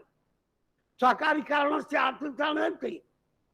तस्मादात्मना आकाश सम्भूत आकाशात् वायु वायोरग्नि रग्ने राप इत्यादि रीत्या उत्पत्तिर्भवति। तार्किकाः तत्रैवं वदन्ति भोः इत्थं कथं भवति किं कुलालः समागतः गृहे कपालं नास्ति चक्रं नास्ति दण्डोऽपि नास्ति अस्माकं गृहे स्थितः सन् घट निर्माणं कर्तुं समर्थो भवति। सामग्री रहितः सन् समागतः तत्र ये वदन्ति तत्रैव उपादान कारणतापि विद्यते निमित्त कारणतापि विद्यते। भोः द्वन्द्व साहाय्येन घटस्य निर्माणं क्रियते किं द्वन्द्वस्यैव उपादान कारणत्वं भवति। यदि अभिन्न निमित्तोपादानत्वम् इति श्रूयते भवन्तः दार्शनिकाः सन्त्येव दर्शन विषयम् अध्यात्ममानाः जानन्त्येव। उपादान निमित्तो भय कारणकम् दण्डेन घटस्य निर्माणं भवति। समस्तापि दार्शनिकाः व्यावहारिकाः बुद्धिमन्तो जनाः वदन्ति साधनीभूतेन दण्डेन साधकः कुलालः घट निर्माणं करोति इत्येवं व्यवहारः जायते। कुलालः स्वयमेव घट रूपेण परिवर्तितः स्वयमेव निर्माता इति वेदान्तिनः एव जानन्तु अन्येषां व्यावहारिकाणां मते तु किञ्चिदपि नायात्। केन दृष्टम् अलौकिकं पुरुषं यः करोति कार्यं केन दृष्टम् प्रमाणं किम् बहुद्विचेत् उच्यता। ईश्वरः समर्थो वा असमर्थो वा ईश्वर अस्ति भवतैव दृष्टः। अन्य कोऽपि जनः एतावत् काल ईश्वर नहीं समर्थ वाक्य उच्यते कर्तुम् अकर्तुम् अन्यथा कर्तुम् समर्थः ईश्वरेणैव जगत् सृष्टम् तस्मात् वा एतस्मादात्मना आकाशस्तम्भूतः इत्याकाश। परन्तु श्रुतिवाक्यात् इदानीं वदामि श्रुतिवाक्यस्य यदि प्रामाण्यं स्यात् तदैव श्रुत्या इदं सिद्ध्यति। श्रुतिवाक्यस्यैव यदि प्रामाण्यं नास्ति वाक्यानां प्रामाण्यं वक्तुद्वारा वक्तिद्वारा भवति। वक्ता यदि प्रामाणिको भवति तद् वाक्यं प्रामाणिकम् इति सर्वैः स्वीक्रियते। यदि वक्ता प्रामाणिकः नास्ति तद् वचनस्य प्रामाण्यं कोऽपि न स्वीकरोति। वेदः कस्य वचनं शब्दात्मको यः भवति शब्दः सः केनापि उच्चारितो भवति। कंठतालवाद्यकेन उच्चार्यमानो वर्ण एव शब्दवाच्यः। वेदः यदि शब्दस्वरूपः तर्हि तस्य वक्ता कः जन्मवचनत्वेन तद्वाक्यभूतस्य वेदस्य प्रामाण्यं स्यात्। नहीं प्रतिपादयितुं शक्यते। अतः तत्सूत्रं पूर्व पक्ष वयं सनातनिनः वेदेन ईश्वरः सिद्धेत् तत्र नास्ति, परंतु वेदस्य प्रामाण्य साधनार्थत्वं आपक्ष्य आपको वचनमेव शब्द प्रमाणं भवति। वचनमात्र प्रामाणिकं न भवति। वेद वचनं कस्य वचनं यस्य वचनं आप यदि आप पश्चेत तर्हि तद्वचनस्य प्रामाण्यम्। यदि आप तत्व तदेव तु अप्रामाणिकम् आप तत्ववान् आप तत्वमय किन्तु विचाराः कदापि समयो मिलेत् तया भवता सह वार्तां करिष्यामि। इदानीं वदामि यदि शब्द प्रामाण्येन कथं तावत् सिद्धेत्। अतः ईश्वर से यदि साधन कर्तव्यं तत् न हि तावत् शब्द प्रमाणेन भवति। प्रत्यक्ष प्रमाणेन योगिनो कुर्वन्ति। केन योगिना कीदृशम् ईश्वर स्वरूपं दृष्टम्। यदि तद्दर्शनं वाच प्रत्यक्षात्मकं स्पष्टं तर्हि स्पर्शाश्रयीभूतं किंचित् द्रव्यम् अपेक्षितम्। यदि योगी भी दृश्यते चेत् योगी चक्षुषैव पश्यति। अन्येभ्यः इंद्रियेभ्यः कोऽपि द्रष्टुं समर्थो न भवति। और चक्षुर्विषय तावत् यत्र रूपं तिष्ठति तस्यैव चक्षुषा ग्रहणं भवति। यत्र रूपं नास्ति तत्र वेदः यदि शब्द रूपः तो न्याय मतानुसार तस्य गुणे शब्दात्मके गुणे अंतर्भाव गुणेषु गुणाः नाङ्गीक्रियन्ते। रूपं नास्ति अतः चाक्षुरादिकं न भवति। अतएव तार्किकैः छित्यादीनां येषां वस्तूनां कर्ता कश्चन मानवः भवितुं नार्हति तस्यापि कर्तृत्वं विद्यते। कर्तृत्वं तत्र तिष्ठति यत्र उत्पत्ति विनाशकालित्व। अतः क्षित्यादीनाम् उत्पत्तिर्भवति। दीपादयः अद्यापि उत्पद्यन्ते विलुप्ताश्च भवन्ति इति वयं पश्यामः। कदाचित् तत्र गृहम् आसीत् इदानीं वनम् उपवनं च तत्र तिष्ठति। अतः क्षित्यादीनाम् उत्पत्ति विनाशकालित्वं भवद्भिरपि अकामेनापि अभिगन्तव्य। तेषां क्षित्यादीनां कर्तृत्वं कश्चन विशेष शक्तिमतः पुरुष विशेषस्य कल्पनामन्तरा भवितुं नार्हति। अतः ईश्वर तार्किकैकस्य विषयान्तरे। इदानीं तावत् प्रमाणतत्त्वं विविच्यते। प्रमायाः यत् साधनं तत् प्रमाणतत्त्वं तत्तु मद्दृष्ट्या यत् प्रमाण चतुष्टयस्य प्रतिपादनं कृतं तत् अन्य दर्शनापेक्षया श्रेयस्करं न्याय दर्शन। तत्र प्रत्यक्षं तावत् इंद्रियार्थ सन्निकर्षजन्य। प्रमाण चैतन्य विषयावच्छिन्न चैतन्य स भेदादयः वेदान्तादि शास्त्रेषु प्रतिपादितं तत्सर्वमपि इंद्रियार्थ सन्निकर्षजन्यत्वेन यदि श्रीमन्तः विचारयिष्यन्ति चेत् इंद्रियार्थ सन्निकर्षजन्यातिरिक्तत्वं नास्ति। एवं व्याप्ति ज्ञान कारणकम अनुमिति इत्यत्र वेदांतिनाम अपि न विवादः यही ज्ञानं यत्। अतः प्रमाण चतुष्टयस्य सत्वम् अवश्यमेव स्वीकर्तव्यं। तत्र उपमान विषये वैशेषिकैः अस्वीकृतम् उपमानस्य शब्दस्य च प्रमाणान्तरत्वम् अनुमानगतार्थत्वेन एवं रीत्या। परन्तु लोक व्यवहारार्थम लोक व्यवहारोपयोगित्व प्रमाण शास्त्र परिज्ञानम आवश्यकम। प्रमाण शास्त्र ज्ञानमन्तरा प्रमेय तत्त्वस्य विवेचनं कथमपि न कर्तुं शक्यते। अतः श्रीमद्भिः प्रमाण तत्व परिज्ञानार्थम दर्शन संबंधी भारतीय ग्रंथानाम अध्ययनम आवश्यकम। तदध्ययनेनैव न केवलं लौकिक सुखावाप्ति पारलौकिक सुख। श्रीमन्तः जानन्तु नाम वैदेशिक दर्शनानाम् अध्ययनेन यानि सन्ति वैदेशिक दर्शनानि तेषां दर्शनानाम् आंग्ल भाषा साहाय्येन सम्यक् अध्ययनं विधाय भारतीय दर्शनस्य यदि अध्ययनम् अस्माभिः युष्माभिश्च सम्पाद्यते तर्हि मन्ये वास्तविक तत्वज्ञानं भवति। वास्तविक तत्वज्ञानादेव लोके समादरः। असौ योग्यः प्रतिष्ठितः, क्योंकि वास्तविकं तत्वं प्रतिपादयन्ति।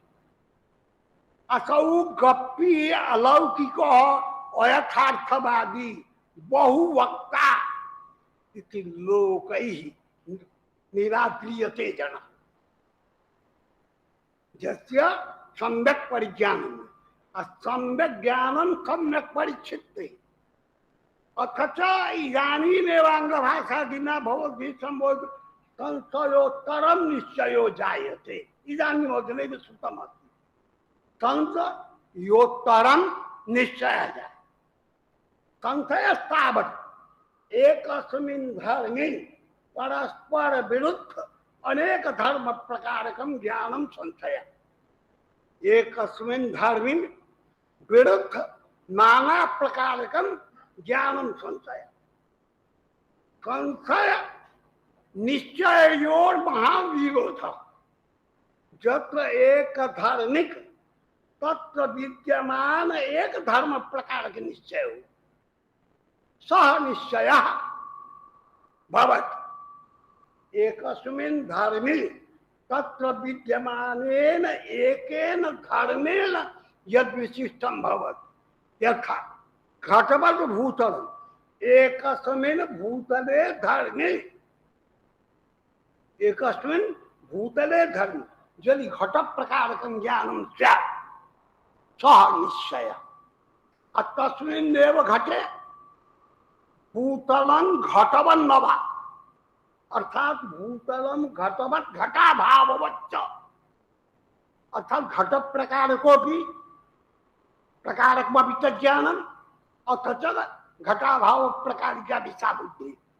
तो एकस्मिन् धर्मे विरुद्ध नाना प्रकारकस्य ज्ञानस्य यत्र भानं भवति सः निश्चयः। तत् संशयोत्तरं निश्चयं भवति। किं भो चक्षुषा दृष्टे सति घटे प्रथमं घटवान् न वा इति संशयः विद्यते। तदनन्तरं घटवद्भूतलमिति निश्चयः। चक्षुषा घटः यत्र दृश्यते किं घटवद्भूतलमिति यज्ञानं जातं तत्पूर्वं यं भूतलं घटवन् न वा इति संशयः आसीत्। परन्तु विशिष्टाभिविद्वांसः वदन्ति संशयोत्तरं निश्चयः जायते इति तु कदापि न वर्तते। हाँ, संशयोत्तरं निश्चयस्य उत्पत्तिर्न भवति इत्यपि भवता वक्तुं न शक्यते। संशयोत्तरं निश्चयः समुत्पद्यते इत्यपि वक्तुं न शक्यते। अथ च संशयोत्तरं कश्चन निश्चयो न भवति इत्यपि वक्तुं न शक्यते। दृश्यते। यथा महान् साधौ दृष्टं मया यत्र यत्र धूमः तत्र तत्र वह्निः। यदा धूमः दृष्टः तदानीं वह्निरपि तत्र अस्ति। तो महान् से वह्नि धूमयोर व्याप्ति अनुभवसित। तदनन्तरं कश्चन पुरुषः पर्वतसमीपं गतः तत्र वह्नि विषयकसन्देहः धूमं पश्यति। अविच्छिन्न मूलां धूमरेखां पश्यति इति ग्रन्थे सिद्ध्यते। यस्य मूलः व्यवच्छिन्नो नास्ति यथा मार्गे पथि धूमः उड्डीयमानः तत्र मार्गे धूमं दृष्ट्वा अत्र वह्निरस्ति इति नानुमीयते। परन्तु यस्य मूलं अविच्छिन्नं विच्छिन्नं न भवति एतादृशं धूमं दृष्ट्वा तत्र पर्वतः वह्निमान् न वा इति संशयः जायते। संशयोत्तरम् अनुमितं भवति। तो अनुमितिः निश्चयात्मकः। अतः संशयोत्तरं निश्चय जायते इत्यपि वक्तुं न शक्यते।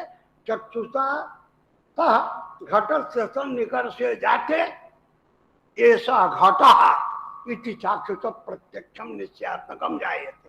एवं पर्वतो वह्निमान न वा इति संशयानन्तरं पर्वतो वह्निमान इति परामर्शे जायते अनुमितिर्जायते। अतः एतत् सर्वं कथमपि न वक्तुं शक्यते यत् संशयोत्तरं निश्चयः जायते अथवा संशयोत्तरं निश्चयः नोत्पद्यते।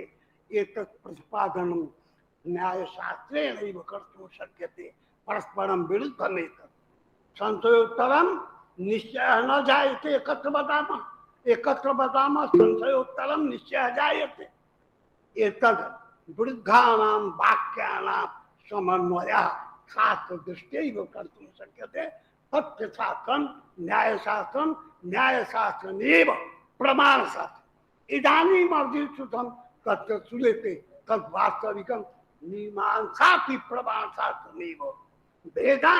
वेदांतो नास्ति मीमांसापि प्रमाणशास्त्रं न्यायशास्त्रमपि प्रमाणशास्त्रम् अध्ययनमुखोपाध्यायेन पठितं। तो प्रमाणशास्त्रमस्ति परन्तु मीमांसाशास्त्र विषयकः वेदस्य संहिताभावस्य अर्थप्रतिपादनं वैशिष्ट्यं। तत्प्रतिपादनार्थमेव तत्र युक्तीनां प्रदर्शनं विद्यते। अतः मीमांसायां न्यायशब्दप्रयोगः मन्मतानुसारम् औपचारिक एव वास्तविकं प्रमाणशास्त्रं न्यायशास्त्रमेव। अतएव न्यायशास्त्रस्य आरंभकः सर्जको वा महर्षि गौतमः प्रथम सूत्रे प्रमाण प्रमेय संशय प्रयोजन दृष्टांत सिद्धांतावय तर्क निर्णयवाद जल्प विकंडा हेत्वाभास छलजात निग्रह स्थानानां तत्वज्ञानात् निश्चय साधिगम।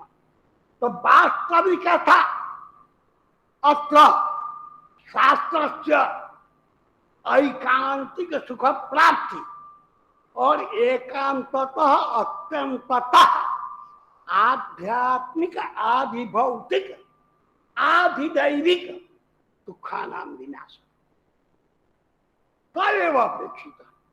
यथा सर्वे जनाः अभिलषन्ति एष रोगः संजातः। यदि एतन्निवृत्त्यर्थम आत्यंतिकी निवृत्ति ऑपरेशन माध्यमेन वा भवेत् अन्य औषधि सेवनेन वा भवेत् तदर्थमेव जनाः प्रयतन्ते। किंचित् कालिकः लाभः अनेन औषधेन भविष्यति एतदर्थं प्रवृत्तिः न्यूना स्वल्पा भवति परन्तु समूलमुच्छेदः अनेन औषधेन रोगस्य भवति तदर्थं तस्मिन् औषधसेवने जनानां प्रवृत्तिर्विद्यते। अतः किंचित् दुःखनिवृत्तिस्तु लौकिकोपायादपि भवति परन्तु लौकिकोपायात् या दुःखनिवृत्तिर्भवति सा दुःखनिवृत्तिः न आत्यन्तिकी भवति। आत्यन्तिकत्वञ्च दुःखं यदानीं नष्टं तदानीं अन्य दुःखस्य संभावना न स्यात्। स्वसमानाधिकरण दुःख प्रागभावस्य असमानकालीन इदानीं या दुःख निवृत्ति लौकिकोपचारात् जाता अग्रिमकाले पुनरपि भवितुमर्हति।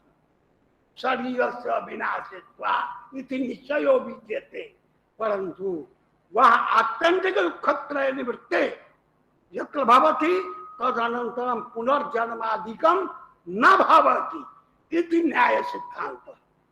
अतः मानाधीन यामेय सिद्धि का प्रत्यक्षेण अनुमानेन उपमानेन च जायते। अतः प्रमाणेनैव प्रमेयस्य वस्तुनः सिद्धिर्जायते इत्येष एव मतम्। एतन्मतं सर्वेषाम् अभिमतमस्ति। समय को बता दिए कर सकते हैं?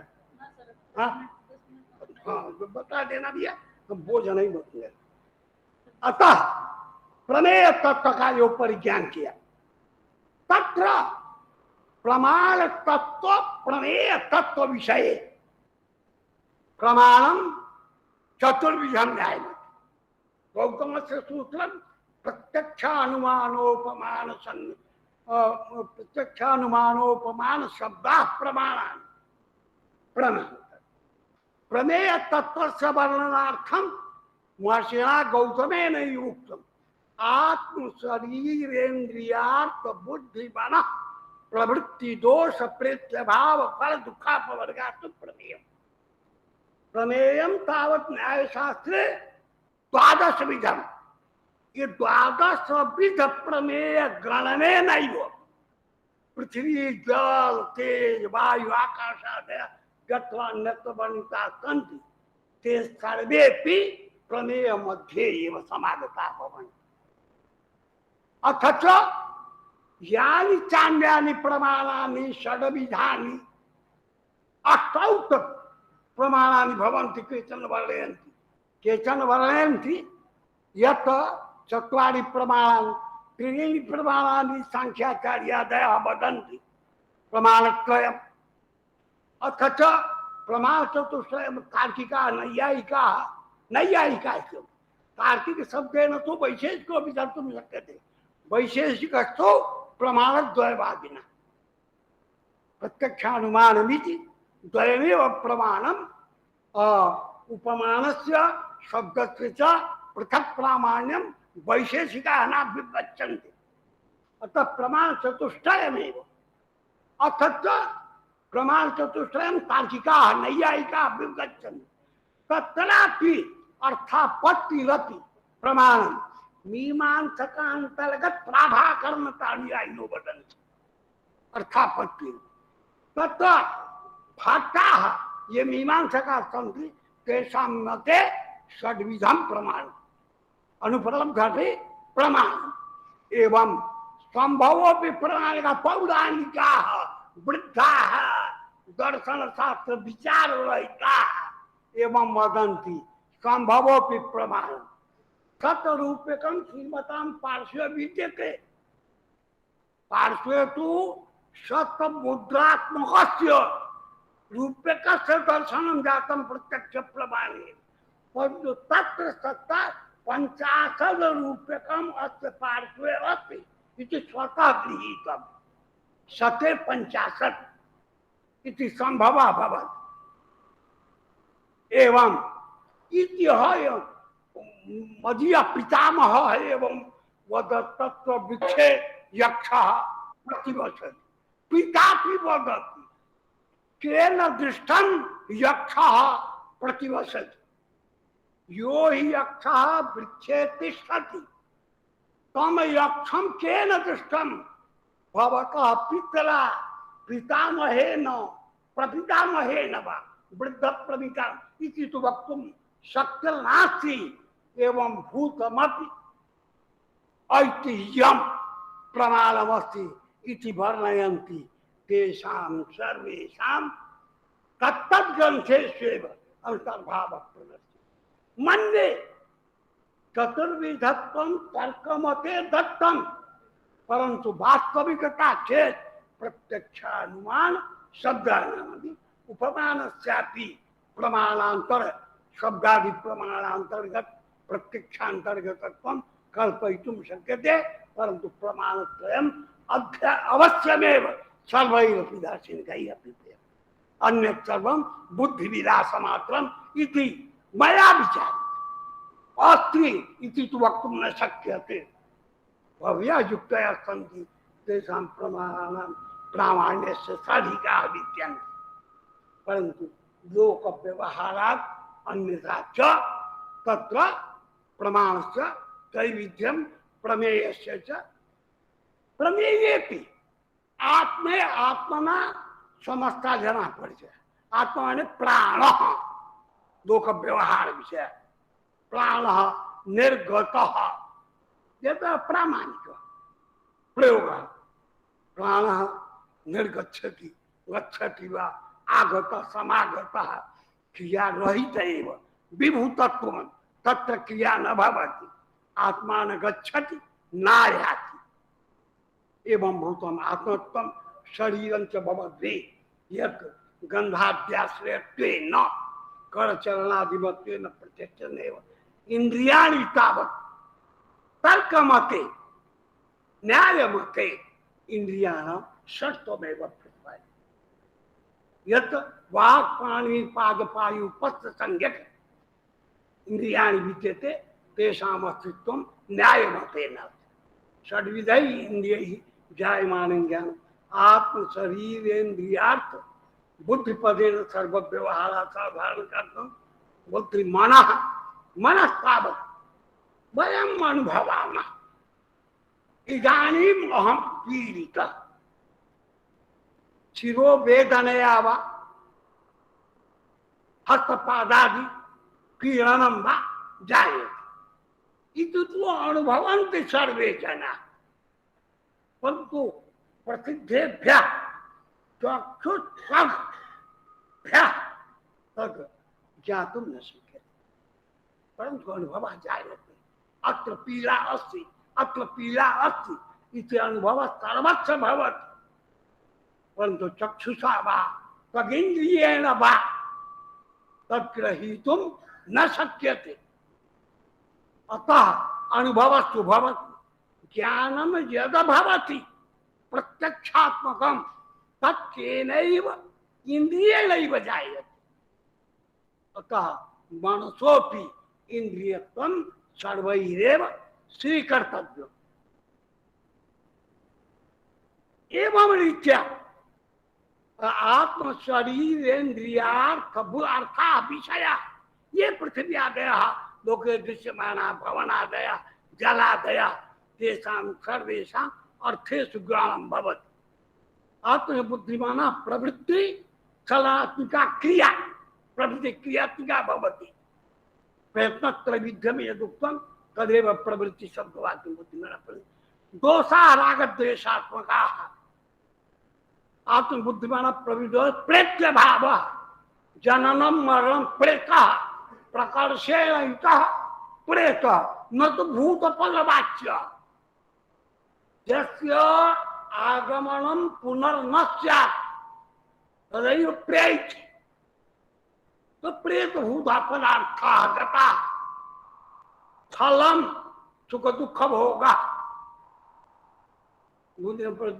फल दुःखं सर्वैः प्रतिकूलत्वेन अनुभवनीयं वेदनीयं यत् भवत् तत् दुःखं भवति अपवर्गः तावत् ऐकान्तिक दुःखत्रय निवृत्ति रूपेण एते एव विषयाः एतेषां विषयाणां संसिद्ध्यर्थमेव प्रमाणादीनां संक्रमा भवति प्रमाणबलेनैव प्रमेयम् अर्थं ज्ञातव्यम् अतः प्रमाण शास्त्र परिज्ञानाय एतत् दर्शन शास्त्र संस्कृत माध्यमेनैव अध्येयम् अथ च भवद्भिः चिन्तनीयम् आङ्ग्लभाषया पठने मदीयं महत्त्वम् अस्ति संस्कृत भाषया कृते पोंगा पंडितो भविष्यामि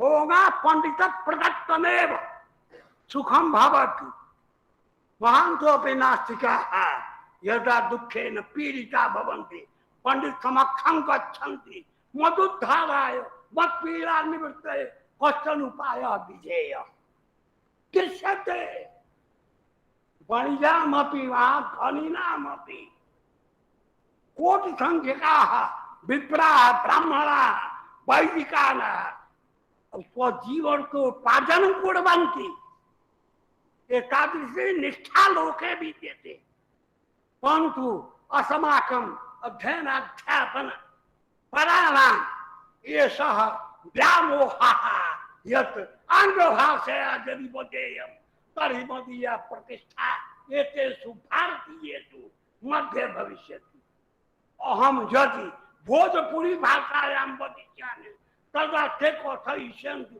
किं वदति महामूर्खो इत्येवं धारणा अस्माभिर्न विधेया विशेष प्रतिपादनं कर्तव्यम् मदीयः निश्चयः विचारयन्तु हृदि पुनः पुनरपि भवता आहूतस्थम् अत्र गच्छामि। किम अन्य भाषया संस्कृतातिरिक्त भाषया दर्शन शास्त्रस्य दर्शन विषयस्य प्रतिपादनं कर्तुं शक्यते। अतः मन्ये राष्ट्रभाषया भवति वास्तविकी राष्ट्रभाषा तु संस्कृतमेव। अतएव पूर्वतनैरेव उक्तं पठने पाठने वार्तके लाभे प्रश्ने तथोत्तरे वदन्तु संस्कृतं सर्वे गुरु शिष्याः निरन्तरं।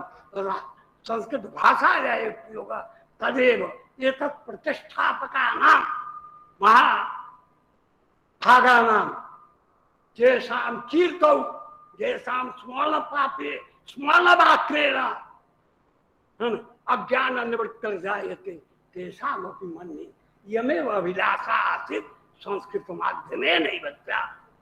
अतः संस्कृतमाध्यमेन भवन्तः विचारयन्तु किमपि कठिनं वा प्रतिकूलतरं वा वचनं मया उच्चरितं तदर्थं श्रीमद्भिः क्षन्तव्यः।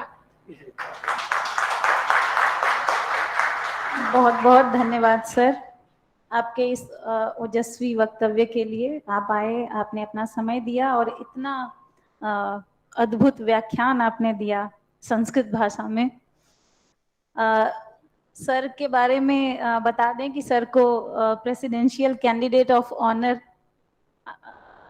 हिमाद्री सम्मान और प्रेसिडेंशियल अवार्ड यानी राष्ट्रपति पुरस्कार से पुरस्कृत एवं सम्मानित किया गया है।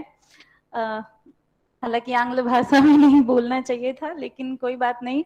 सर हमें क्षमा करेंगे, हम लोग बच्चे हैं सर आपके।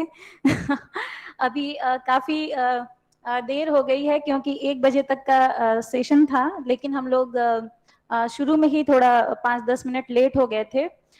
इस वजह से थोड़ा सा लेट हो गया है, लंच का समय हो रहा है, इसलिए बिना किसी देरी के वोट ऑफ थैंक्स मैं ही आज करूंगी और आप सभी लोगों को धन्यवाद ज्ञापित करती हूँ। सबसे पहले तो मैं धन्यवाद ज्ञापित करना चाहती हूँ इनॉग्रल एड्रेस देने के लिए अपने गेस्ट और स्पीकर हमारे प्रोफेसर रमेश चंद्र सिन्हा सर का, जिन्होंने अपना समय निकाला और यहाँ पर पूरे सेशन में बने रहे। Thank you so much sir.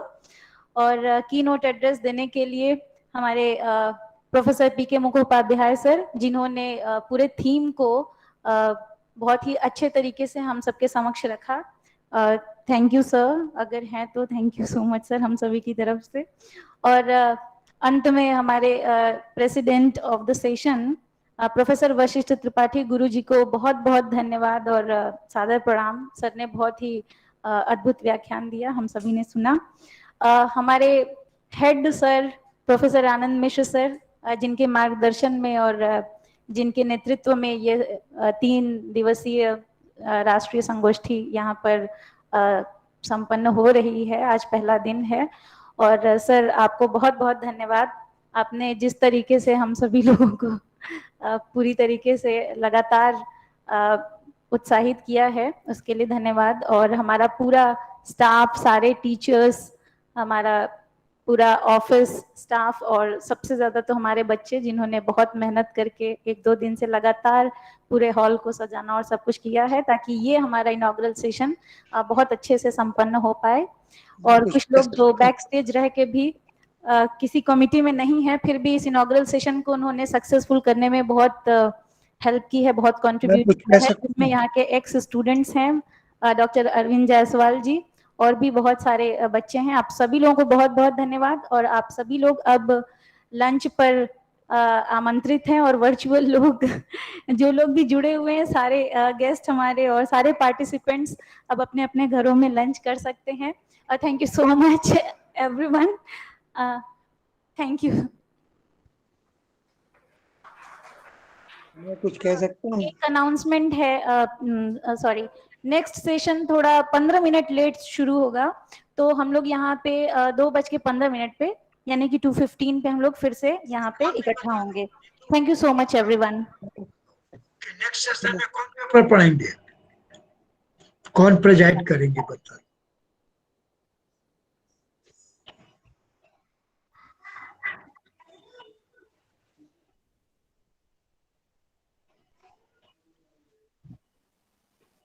मैं कुछ कह सकता हूँ?